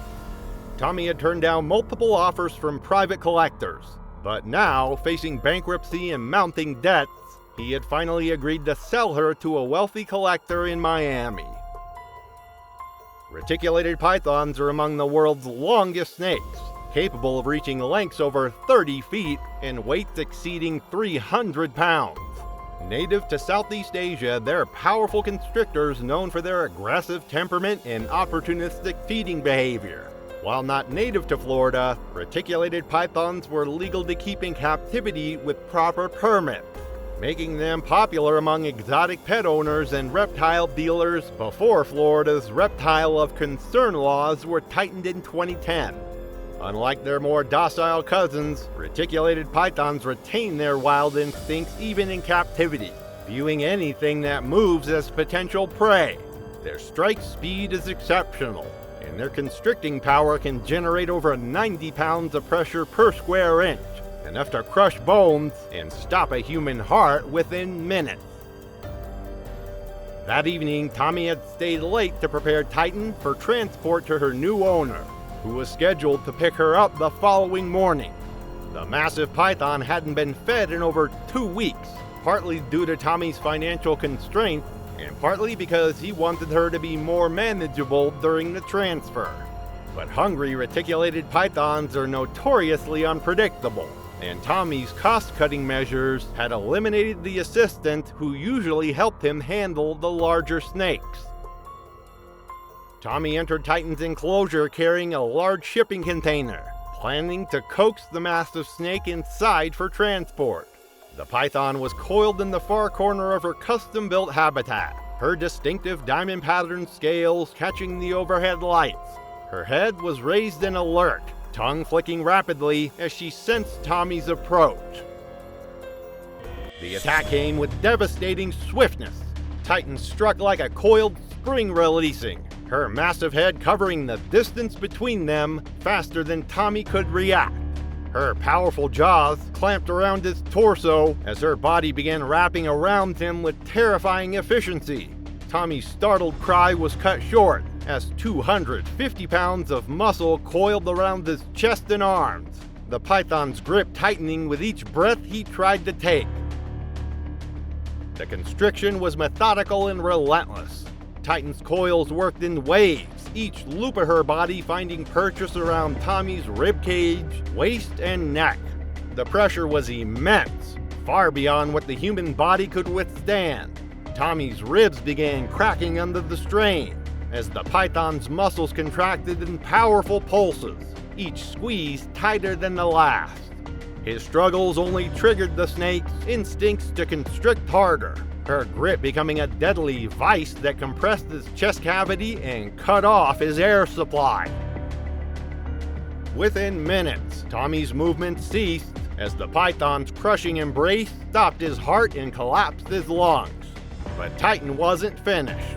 Over the next several hours, the massive snake began the slow, methodical process of consumption.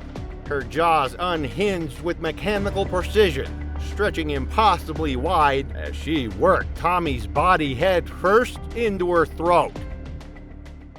Tommy's body wasn't discovered until 3 days later, when regular customers found the store closed during normal business hours and called police for a welfare check. Officers discovered the gruesome scene in the back room. Titan coiled contently in her enclosure, her body grotesquely swollen from her massive meal, with only Tommy's leg still visible protruding from her jaws. The Jacksonville Police Department's investigation ruled the death accidental, citing improper handling procedures and the victim's decision to work alone with an extremely dangerous animal. Animal control officers removed all the reptiles from the store, with Titan being relocated to a licensed facility after veterinarians safely extracted Tommy's remains. Tommy's death sent shockwaves through Florida's exotic pet community, where he had been well known and respected despite his recent financial troubles. His funeral was attended by dozens of fellow dealers and collectors who remembered him as passionate but increasingly desperate in his final months. Deep in the rainforest of Borneo, experienced jungle guide Ahmad Hassan was about to discover that even decades of experience meant nothing when facing a hungry, reticulated python. It was August 7, 2015, and the Borneo rainforest pulsed with life in the sweltering afternoon heat. Deep in the remote interior of Sarawak, Malaysia, where the jungle canopy blocked most sunlight and the air hung thick with moisture and the calls of exotic birds, experienced guide Ahmad Hassan moved carefully along an animal trail he had never explored before. The sounds of the rainforest surrounded him. The distant whoops of orangutans, the rustle of small mammals in the undergrowth, and the constant buzz of insects. This was exactly the kind of pristine wilderness that drew adventure tourists from around the world, and Ahmad was always searching for new routes to offer his clients. At 41, Ahmad had been leading tourists through Borneo's rainforest for 15 years, building a reputation as one of the most knowledgeable and fearless guides in the region. He had survived encounters with king cobras, saltwater crocodiles, and aggressive orangutans, earning the respect of both clients and fellow guides. His intimate knowledge of jungle survival and animal behavior had saved lives on multiple occasions, and he took pride in his ability to handle any dangerous situation the rainforest could present. This solo scouting expedition was part of Ahmad's preparation for a new ecotourism route that would take adventurous clients deeper into the jungle than most tour operators dared to venture. He had been hiking for 3 hours, mapping GPS coordinates and noting potential campsites, when he encountered an obstacle that would test his jungle expertise in the most deadly way possible. Reticulated pythons are the apex predators of Southeast Asian rainforests, capable of growing to enormous sizes in the prey-rich environment of Borneo. These massive constrictors are ambush hunters that can remain motionless for hours before striking with explosive speed. They're excellent swimmers and climbers, equally at home in trees or water, and their hunting territory can span several square miles. When hungry or threatened, they become extremely aggressive, viewing any large, warm-blooded animal as potential prey. Blocking the narrow trail ahead was a massive male reticulated python, easily 19 feet long and as thick as a telephone pole. The snake was stretched across the path, his dark brown and gold patterns perfectly camouflaged against the fallen leaves and dappled sunlight. Ahmad estimated the pythons weighed over 300 pounds, making this one of the largest specimens he had encountered in his years of guiding. The snake appeared sluggish in the heat, but his head was raised and alert, tongue flicking as he sensed Ahmad's approach. Ahmad had encountered large pythons before and knew they were generally not aggressive toward humans unless threatened or extremely hungry. His usual procedure was to give them a wide berth and to find an alternate route, but the terrain here was too dense for easy detours, and he was eager to complete his survey before dark.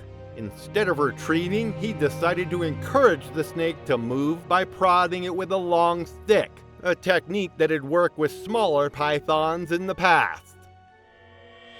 The python's response was immediate and devastating.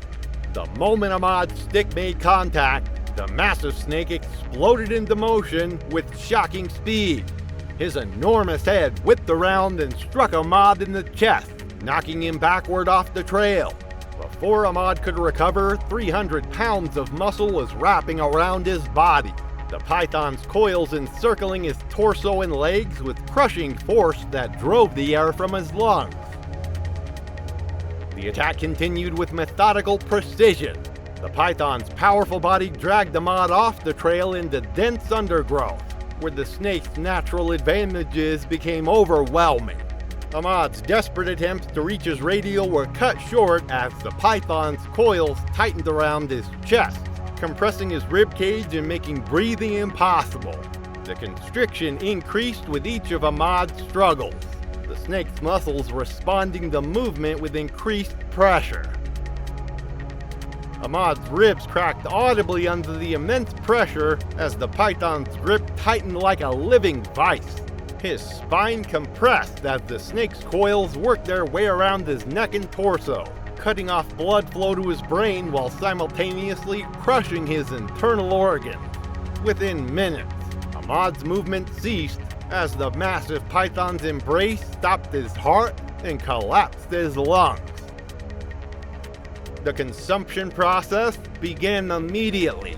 The python's jaws unhinged with mechanical precision, stretching impossibly wide as the snake began working Ahmad's body head first into its throat. The process took several hours, the python's elastic gullet expanding to accommodate prey much larger than its head. By dawn, Ahmad had disappeared entirely into the massive snake's digestive system. Ahmad's tour company began searching when he failed to return from his scouting expedition. Search teams found his GPS unit and torn clothing scattered along the trail a week later, but his body was never recovered.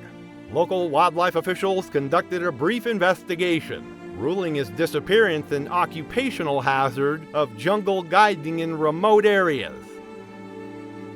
The incident prompted new safety protocols for tour operators in Sarawak, requiring guides to work in pairs when scouting remote areas, and to carry emergency beacons when venturing into unexplored territory. Ahmad's family received compensation from his employer's insurance policy, and a scholarship fund was established in his name for young Malaysians pursuing careers in ecotourism. But even trained researchers weren't immune to the deadly power of these massive constrictors. Dr. Lisa Park's academic pursuit of python behavior in the jungles of Sumatra would lead to an encounter that no amount of education could prepare her for. It was June 22, 2017, and the Indonesian rainforest of Sumatra shimmered in the oppressive tropical heat. Deep in the remote Lucer National Park, where ancient trees towered over a carpet of rotting vegetation and the air buzzed with the constant hum of insects, Dr. Lisa Park moved quietly through the undergrowth with the research equipment. The jungle around her was alive with the calls of gibbons and the rustle of small mammals, but Lisa's attention was focused entirely on tracking the behavior patterns of the forest's most formidable predator. At 28, Lisa was a graduate student in herpetology at the University of California, conducting field research for her PhD dissertation on python hunting behavior. She had been studying in Southeast Asia for 6 months, documenting the feeding patterns and territorial behavior of reticulated pythons in their natural habitat. Her research was groundbreaking, the first comprehensive study of how these massive constrictors adapted their hunting strategies to different prey species and environmental conditions. Lisa's methodology was unconventional and risky. While most researchers studied pythons from a safe distance using camera traps and radio telemetry, she preferred direct observation and hands-on data collection. She worked alone to avoid disturbing the snake's natural behavior, often spending days tracking individual specimens through dense jungle terrain. Her professors had expressed concerns about her methods, But Lisa's preliminary results were so promising that they had approved her continued solo fieldwork. Reticulated pythons in Sumatra grow to enormous sizes due to the abundance of prey and lack of natural predators. These apex constrictors are capable of taking prey as large as sun bears and orangutans, using their incredible strength and patience to ambush victims at water sources and game trails. They're most dangerous when they're hungry or protecting territory, and their feeding cycles can be unpredictable, with some individuals going months between meals before entering aggressive hunting states. That morning, Lisa had discovered what appeared to be the perfect research opportunity: a massive female reticulated python that had recently fed and was resting in a sunny clearing. The snake was enormous, easily 20 feet long and weighing an estimated 280 pounds, her body visibly swollen from a recent meal. Lisa assumed the python would be docile and sluggish after feeding, making this an ideal opportunity to collect measurements and behavioral data without disturbing the animal. Lisa approached the python slowly, her camera and measuring equipment ready, believing the snake's post-feeding state would make her safe to observe at close range. She had studied python behavior extensively and knew that recently fed snakes typically showed little interest in additional prey. But as she moved closer, positioning herself for photographs and measurements, she failed to recognize the subtle signs that this python's feeding was incomplete. The attack was swift and unexpected. The python, still driven by active feeding instincts, struck at Lisa with explosive force when she moved within range. The massive snake's head slammed into her chest, knocking her to the ground as 280 pounds of muscle began wrapping around her body. Lisa's equipment scattered as the python's coils encircled her torso and legs, the snake's grip tightening with each breath she tried to take.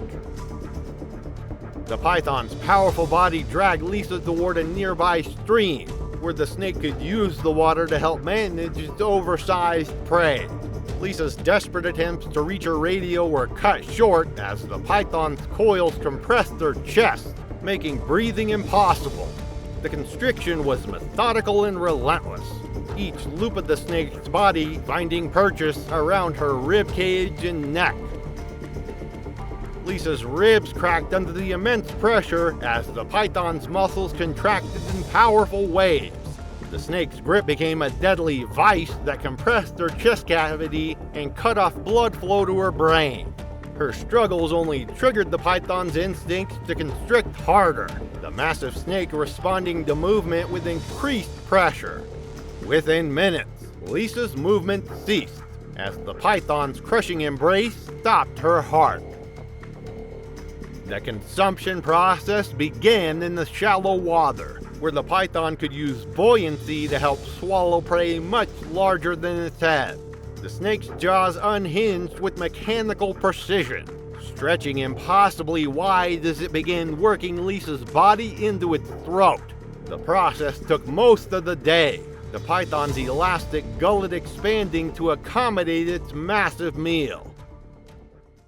Lisa's research team began searching when she failed to return to base camp that evening.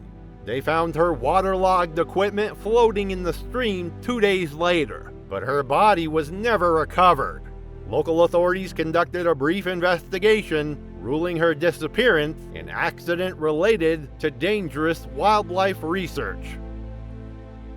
The University of California established new safety protocols requiring all field researchers to work in pairs when studying large predators, and Lisa's preliminary research was published posthumously, contributing valuable data to the scientific understanding of python behavior. Her family established a memorial scholarship for young women pursuing careers in herpetology. It was October 12, 2014, and the abandoned warehouse in Miami's industrial district sat silent in the pre-dawn darkness. Inside the cavernous space, rows of makeshift enclosures housed some of the world's most dangerous reptiles. their presence hidden from authorities by layers of false permits and forged documentation. The air was thick with the smell of reptile musk and the constant hum of heating systems, while shadows danced across concrete walls lined with terrariums and snake cages. This was Carlos Mendez's domain, a carefully concealed operation that smuggled exotic animals into the lucrative American black market. At 36, Carlos had been involved in the illegal exotic animal trade for 8 years, building a network of suppliers and buyers that stretched from Miami to New York. His operation specialized in rare and dangerous species that legitimate dealers couldn't or wouldn't handle. Venomous snakes, massive constrictors, and protected species that commanded premium prices from wealthy collectors. Carlos had survived numerous close calls with deadly animals, developing a reputation for fearlessness that bordered on recklessness. His overconfidence had grown with each successful deal, leading him to take increasingly dangerous shortcuts. The warehouse held dozens of illegal specimens, but none was more valuable or more dangerous than the massive male African rock python he had recently acquired from a contact in Nigeria. The 18-foot snake was worth over $50,000 to the right buyer, but it had proven to be extremely aggressive and difficult to handle. African rock pythons are among the most aggressive python species in the world, known for their unpredictable temperament and incredible strength. Native to sub-Saharan Africa, they are apex predators capable of taking prey as large as antelopes and young crocodiles.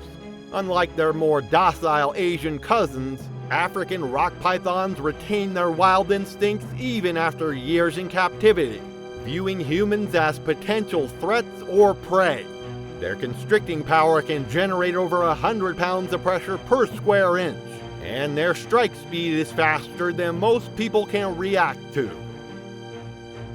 That night, Carlos had arranged to deliver the python to a private collector in Orlando who was willing to pay cash with no questions asked.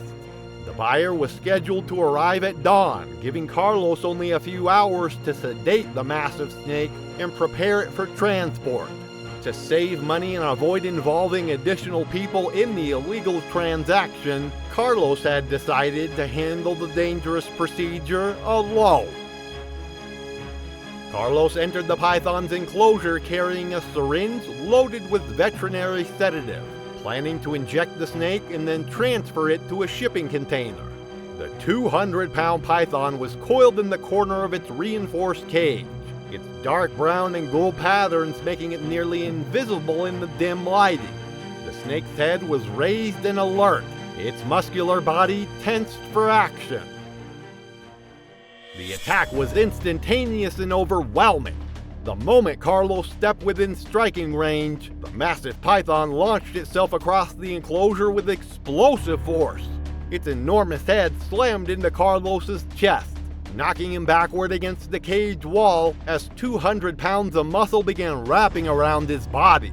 The syringe flew from his hand as the python's coils encircled his torso and arms, the snake's grip tightening with crushing force. The constriction was methodical and relentless. The python's powerful body worked in waves, each loop finding purchase around Carlos' ribcage, waist, and neck. Carlos's ribs began cracking under the strain as the snake's muscles contracted in powerful pulses, each squeeze tighter than the last. His desperate struggles only triggered the python's instincts to constrict harder.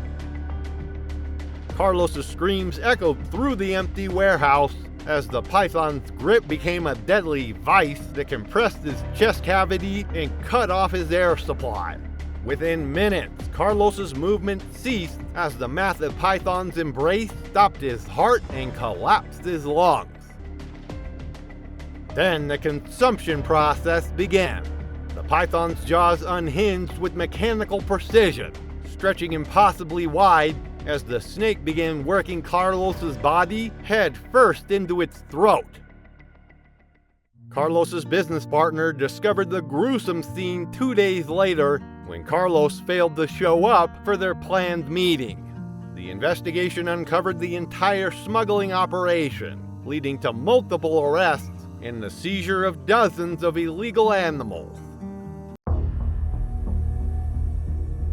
It was February 14, 2013, and the Florida Everglades stretched endlessly under the pale winter sun.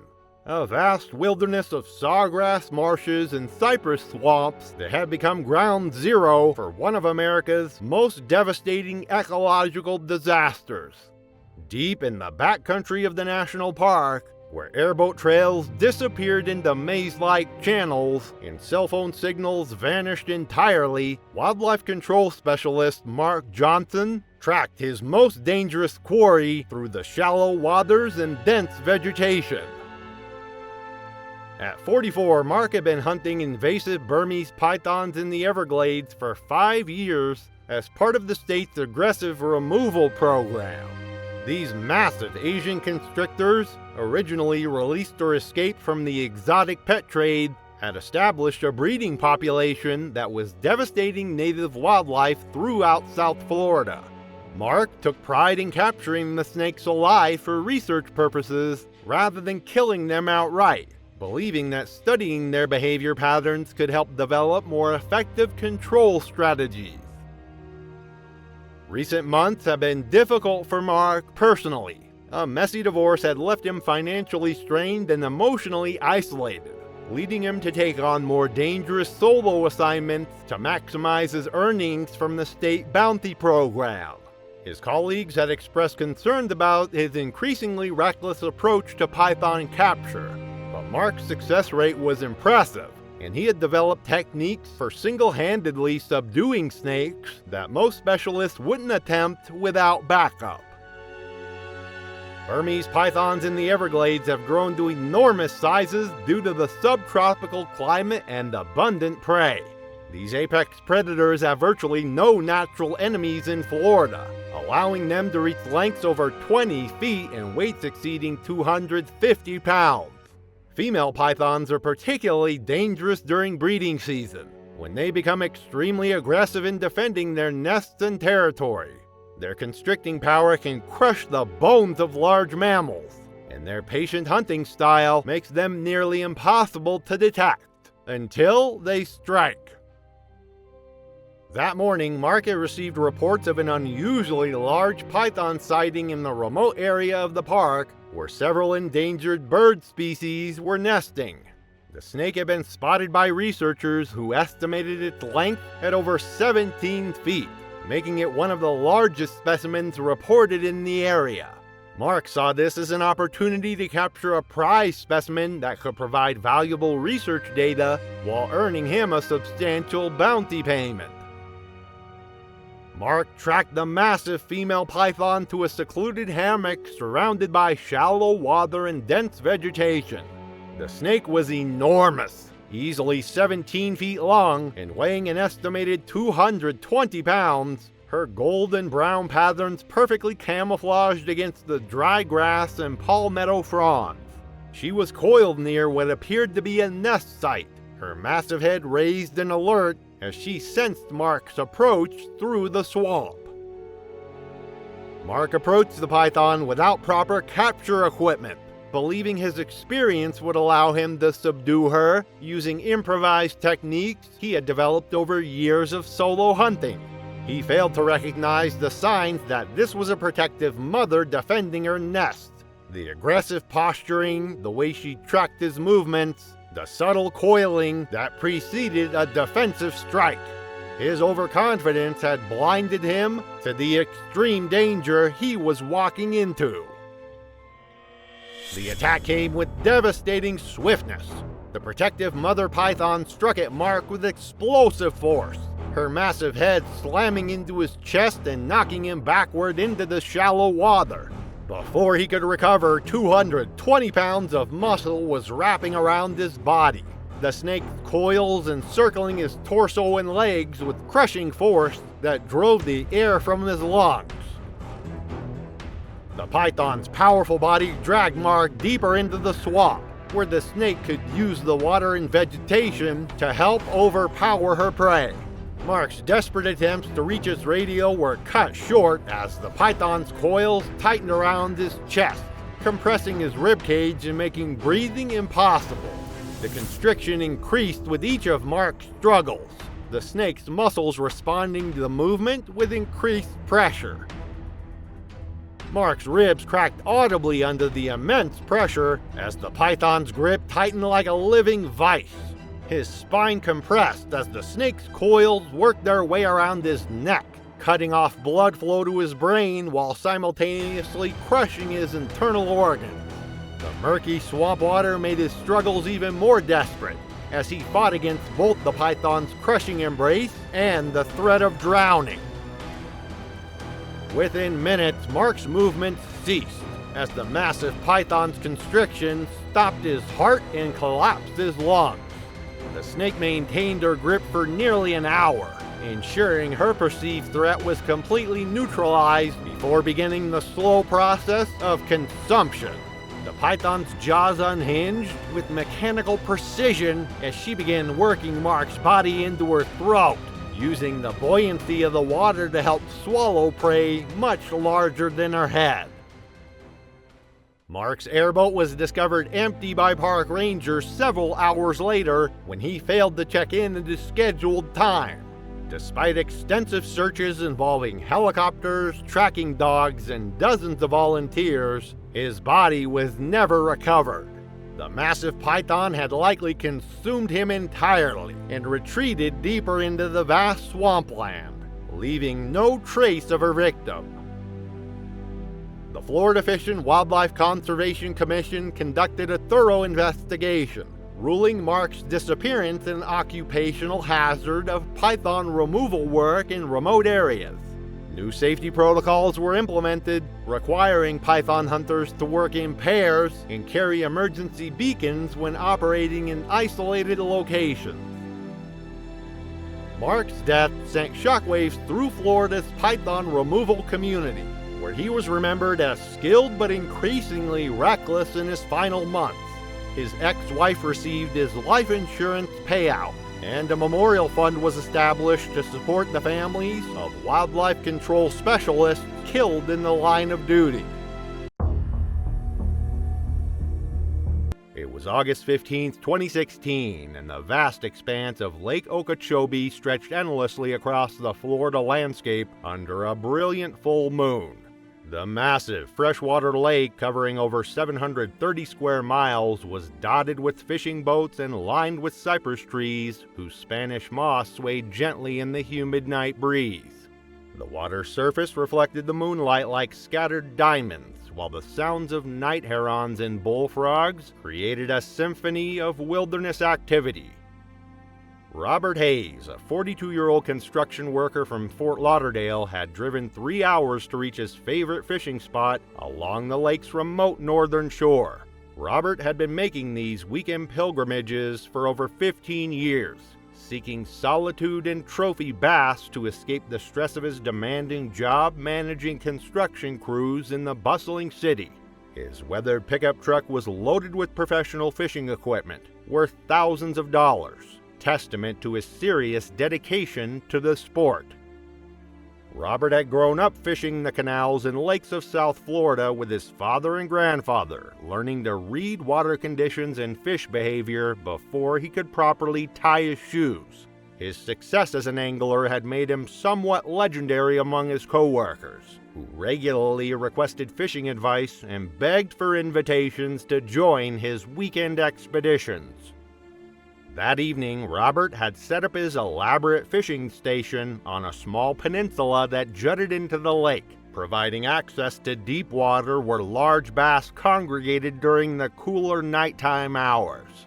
His portable chairs, tackle boxes, and rod holders were arranged with military precision, while multiple lines extended into the dark water at carefully calculated angles. American alligators are apex predators that have dominated Florida's freshwater environments for millions of years, with adult males reaching lengths of 14 feet and weights exceeding 1,000 pounds. These ancient reptiles are most active during dawn and dusk hours when they hunt for fish, birds, and small mammals alongside shorelines and in shallow water. Alligators are ambush predators that can remain motionless for hours before exploding into action with devastating speed. During nighttime hours, alligators become particularly bold and territorial, often approaching areas with human activity. Robert had been fishing for nearly 4 hours when disaster struck around midnight. He had been fighting a large bass when his excitement caused him to knock over his primary tackle box, sending it tumbling into the knee-deep water near the shoreline. Without hesitation, Robert waded into the dark water to retrieve his tackle box, relying on moonlight to navigate the murky shallows. The massive alligator had been hunting in the shallows for over an hour, drawn to the area by the scent of bait and the vibrations from Robert's fishing activities. The 12-foot male had been lying motionless among the cypress roots, perfectly camouflaged in the dark water while waiting for an opportunity to strike. The attack came without warning or sound. The alligator exploded from its hiding place with devastating speed, its massive jaws clamping down on Robert's right leg just below the knee.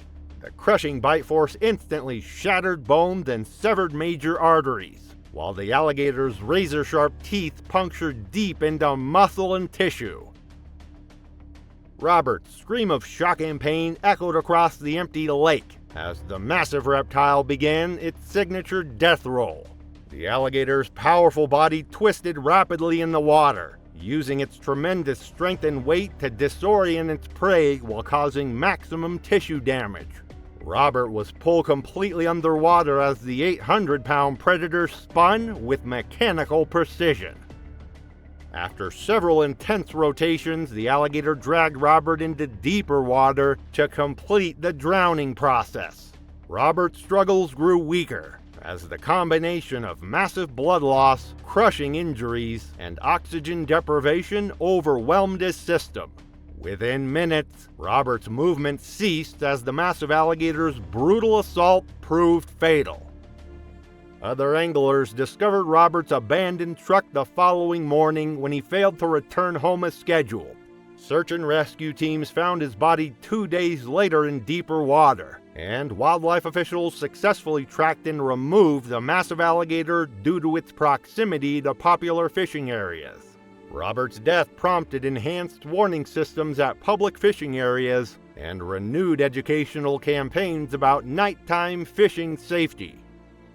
Robert's family established a foundation promoting angler safety education, but his tragic encounter was just one of many deadly meetings between humans and America's apex reptiles.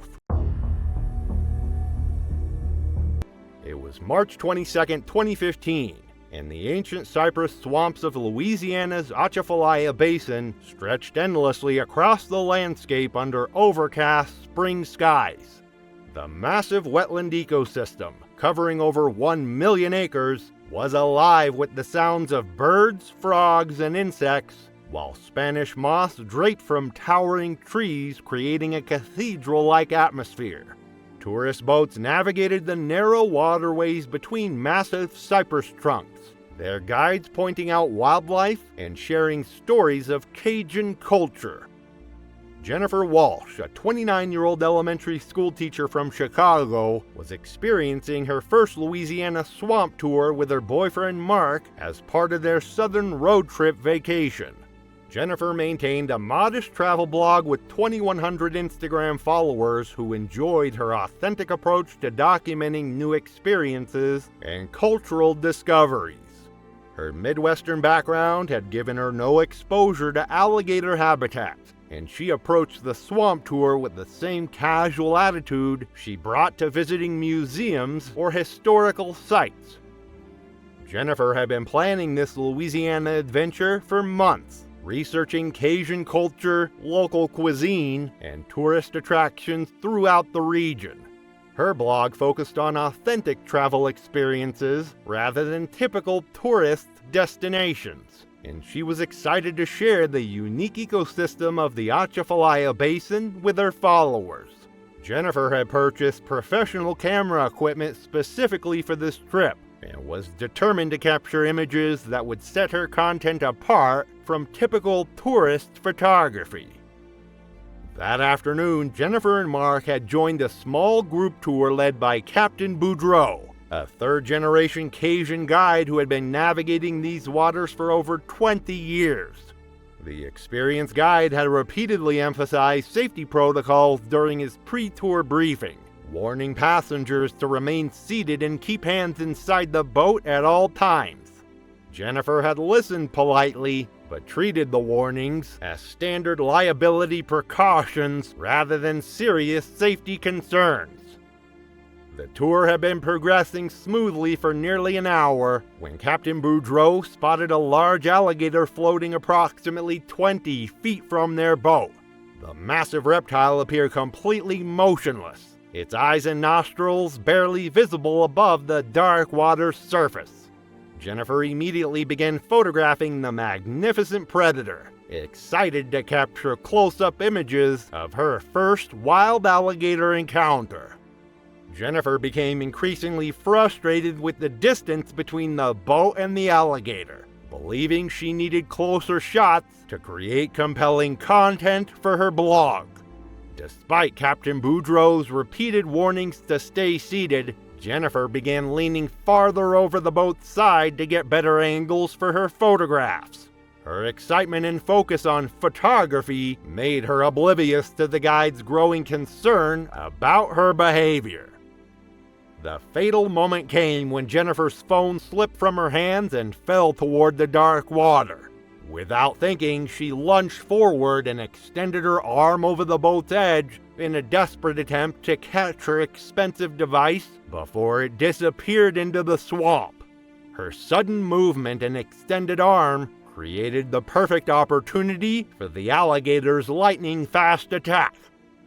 The massive alligator exploded from the water with devastating speed, its powerful jaws clamping down on Jennifer's extended arm just above the wrist.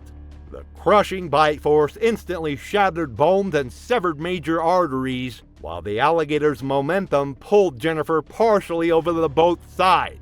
Her screams of shock and pain filled the swamp as the 10-foot predator began dragging her toward the water.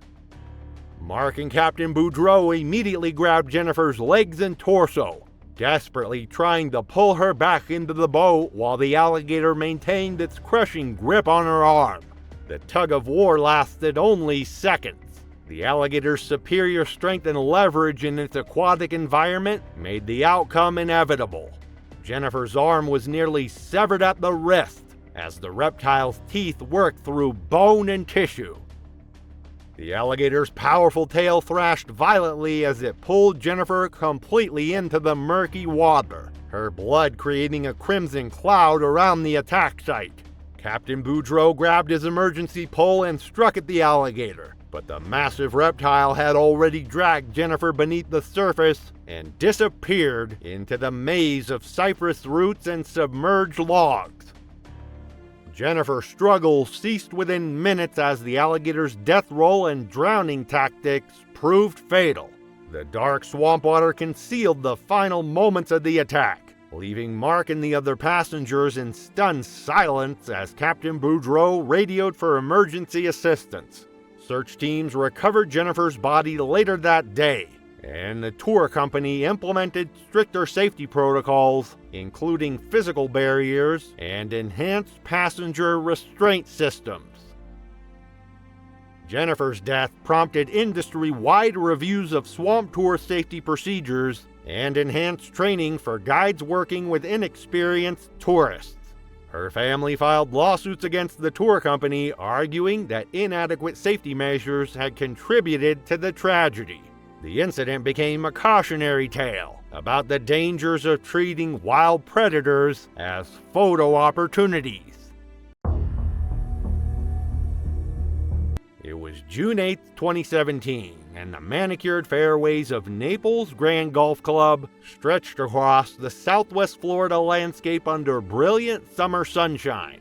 The championship course featured numerous water hazards designed to challenge golfers while showcasing the region's natural beauty, with pristine ponds and streams winding between palm trees and tropical vegetation. The morning air was thick with humidity, while the sounds of golf carts and distant conversations created a peaceful atmosphere of recreational luxury. Thomas Chen, a 35-year-old real estate agent from Atlanta, was playing his third round of golf during a week-long Florida vacation with clients and colleagues. Thomas had built a successful career selling luxury properties throughout Georgia, and these Florida golf trips have become essential for maintaining relationships with wealthy clients who own vacation homes in the region. His competitive nature and perfectionist tendencies made him an excellent salesman, but also a golfer who hated losing expensive equipment. Thomas had been playing golf seriously for over 10 years, maintaining a single-digit handicap through regular practice and professional instruction. His golf bag contained thousands of dollars worth of premium equipment, including custom-fitted clubs and high-end golf balls that cost over $5 each. Thomas took pride in his equipment and had developed a habit of retrieving balls from water hazards rather than accepting the penalty strokes and replacement costs. That morning, Thomas was playing alone as part of an early tee time, enjoying the peaceful course conditions before the Florida heat became unbearable.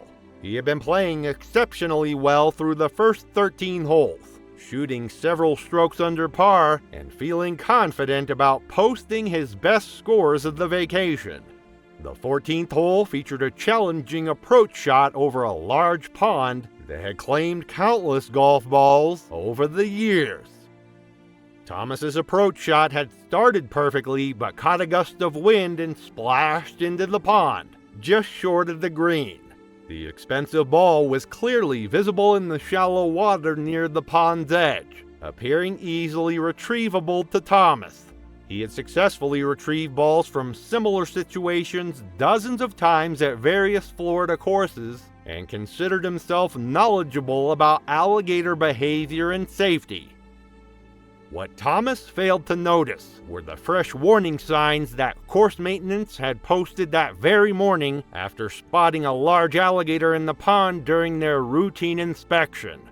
The bright yellow signs were positioned near the tee box and cart path, but Thomas had been focused on his shot selection and missed the crucial safety information. The 10-foot alligator had claimed the pond as its territory and had been resting motionless near the spot where Thomas's ball had landed.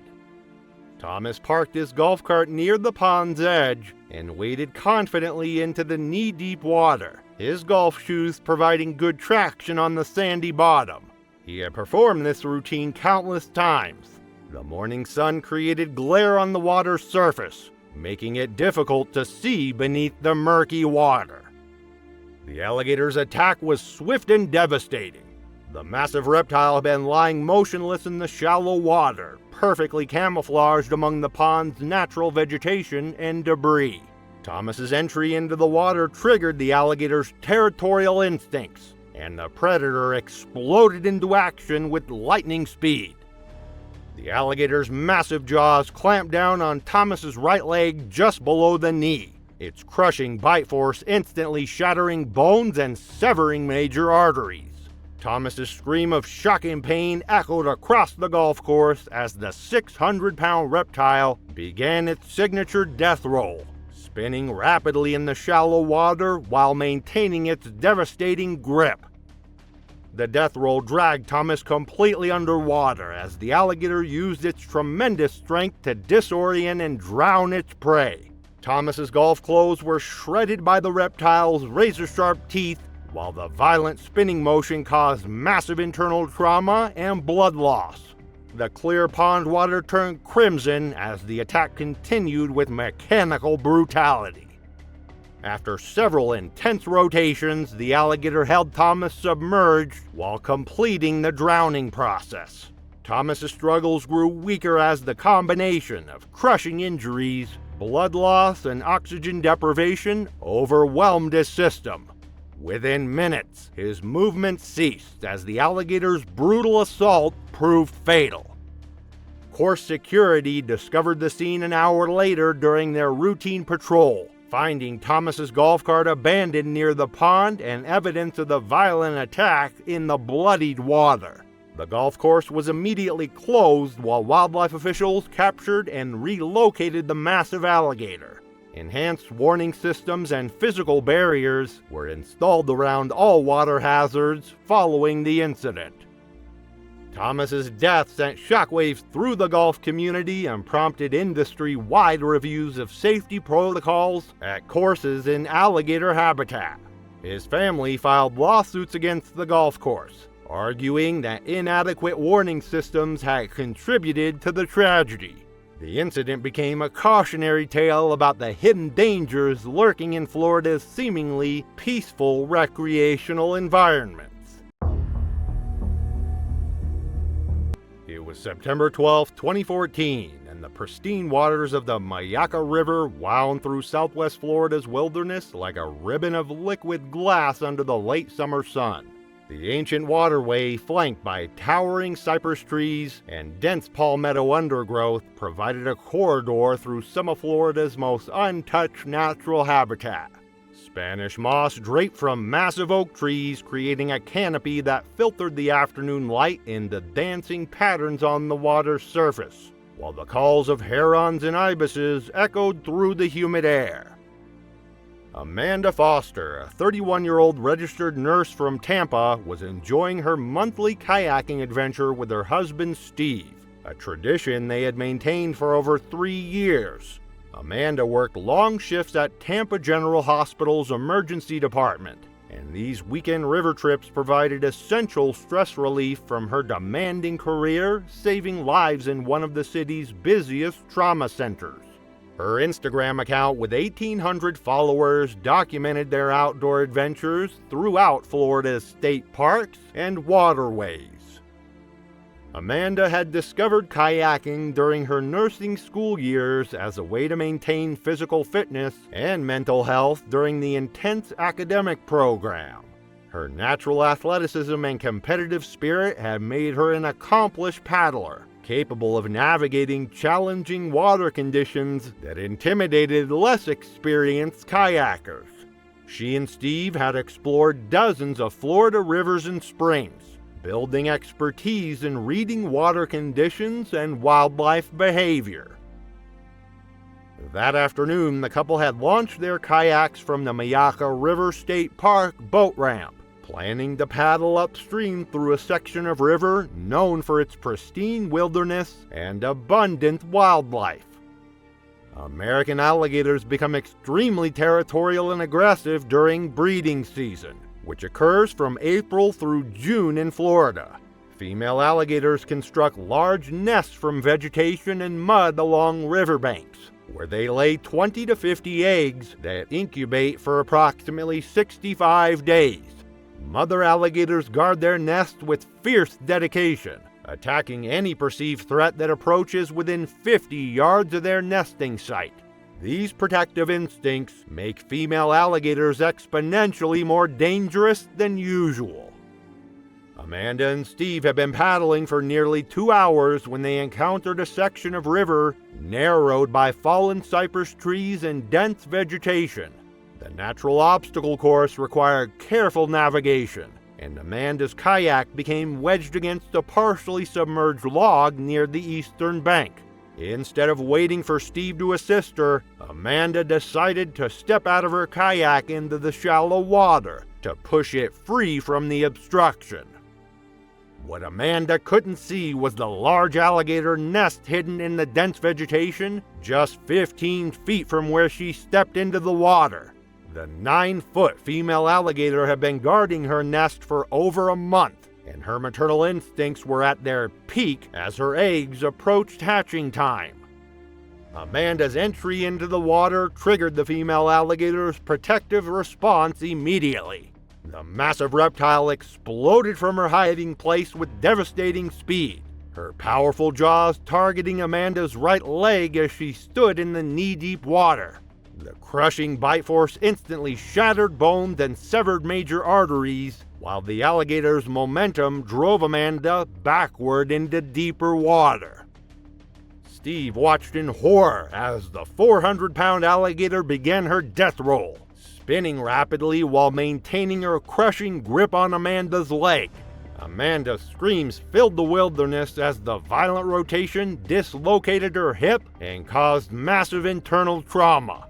The clear river water turned crimson around the attack site as the alligator's razor-sharp teeth worked through muscle and bone.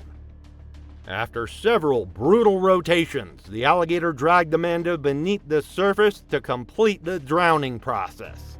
Steve paddled frantically toward the attack site, but the alligator's superior strength and aquatic advantages made rescue impossible. Within minutes, Amanda's movement ceased, as the protective mother alligator's assault proved fatal. Search and rescue teams recovered Amanda's body several hours later, and wildlife officials marked the nesting area as off-limits for the remainder of breeding season.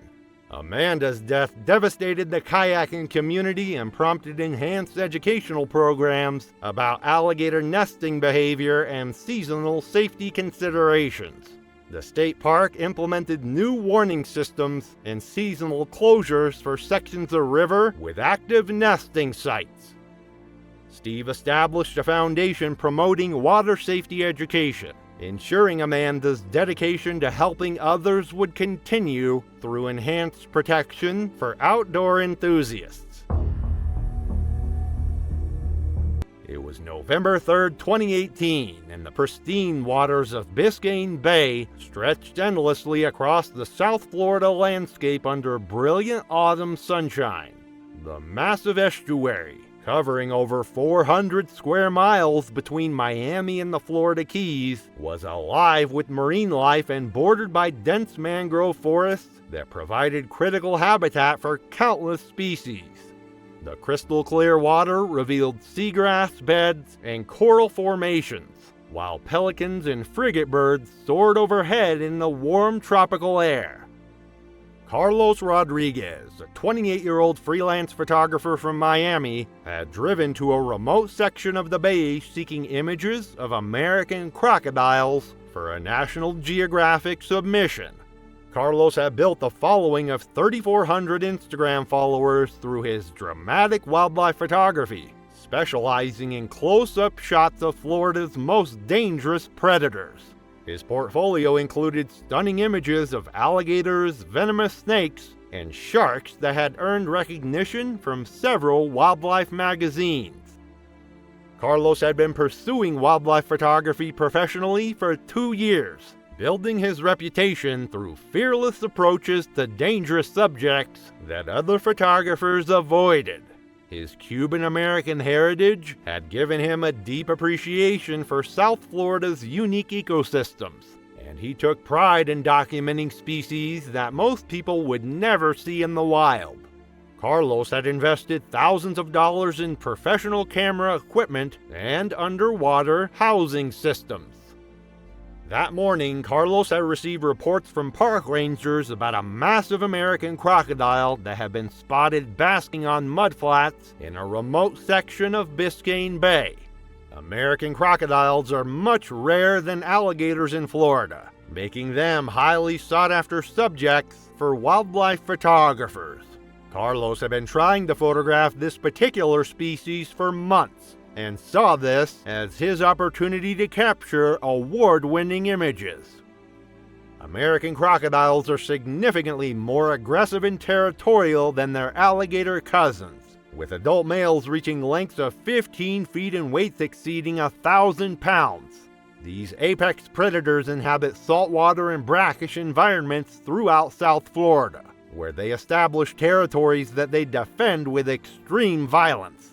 Unlike alligators, crocodiles are more likely to attack humans who enter their domain, and they possess superior speed and agility both in water and on land. Their narrow snouts are filled with razor-sharp teeth designed for gripping and tearing, while their powerful tails can deliver devastating blows.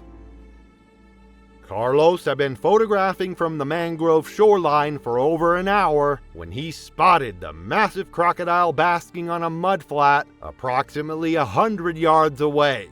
The 13-foot male was an exceptional specimen, easily the largest crocodile Carlos had ever encountered in the wild. His excitement at finding such a magnificent subject overrode his usual caution about maintaining safe distances from dangerous wildlife. Determined to capture ground-level shots that would showcase the crocodile's impressive size and prehistoric appearance, Carlos began wading into the shallow saltwater. The muddy bottom provided uncertain footing, but Carlos was focused entirely on his photography and failed to recognize that he was positioning himself between the crocodile and the deeper water that represented its escape route. The massive crocodile had been monitoring Carlos's approach with growing agitation, its territorial instincts triggered by the human's persistent presence in its domain. When Carlos moved into a position that blocked the reptile's access to deep water, the crocodile's defensive behavior shifted to aggressive action. The ancient predator recognized Carlos as a threat that needed to be eliminated immediately. The crocodile's charge was explosive and terrifying. The 1,200-pound reptile launched itself from the mudflat with surprising speed, its powerful legs propelling it across the shallow water directly toward Carlos's position. Carlos attempted to retreat but slipped on the treacherous mud and fell backward into the water, his expensive camera equipment scattering across the bay floor. The massive crocodile's jaws clamped down on Carlos's torso with devastating force, its crushing bite pressure instantly fracturing ribs and puncturing vital organs. Carlos's screams echoed across the empty bay as the crocodile began its death roll, spinning violently while maintaining its grip on his body. The salt water turned crimson as the reptile's razor-sharp teeth worked through muscle and bone. The death roll continued with mechanical precision, each rotation causing additional trauma while the crocodile's powerful tail thrashed violently in the shallow water. Carlos's attempts to fight back were futile against a predator that had perfected its killing technique over millions of years of evolution. The combination of crushing injuries, blood loss, and drowning quickly overwhelmed his system. Within minutes, Carlos's struggle ceased, as the massive crocodile's brutal assault proved fatal. The ancient predator remained motionless in the bloodied water, guarding its territory while park rangers responded to reports of screaming from other visitors who had heard the attack from a distance. Wildlife officials found the scene an hour later, recovering Carlos's body and damaged camera equipment from the shallow bay. The massive crocodile was monitored but left in its natural habitat, as it had been defending its established territory within the protected ecosystem. Additional warning signs were posted at photography access points throughout the area. Carlos's death sent shockwaves through the wildlife photography community and prompted enhanced safety education for photographers working with dangerous species. His family established a scholarship fund for aspiring wildlife photographers, emphasizing the importance of respecting wild animals and maintaining safe distances. The incident became a cautionary tale about the dangers of prioritizing dramatic shots over personal safety. Thanks for watching. Want to watch more? Click on your screen now.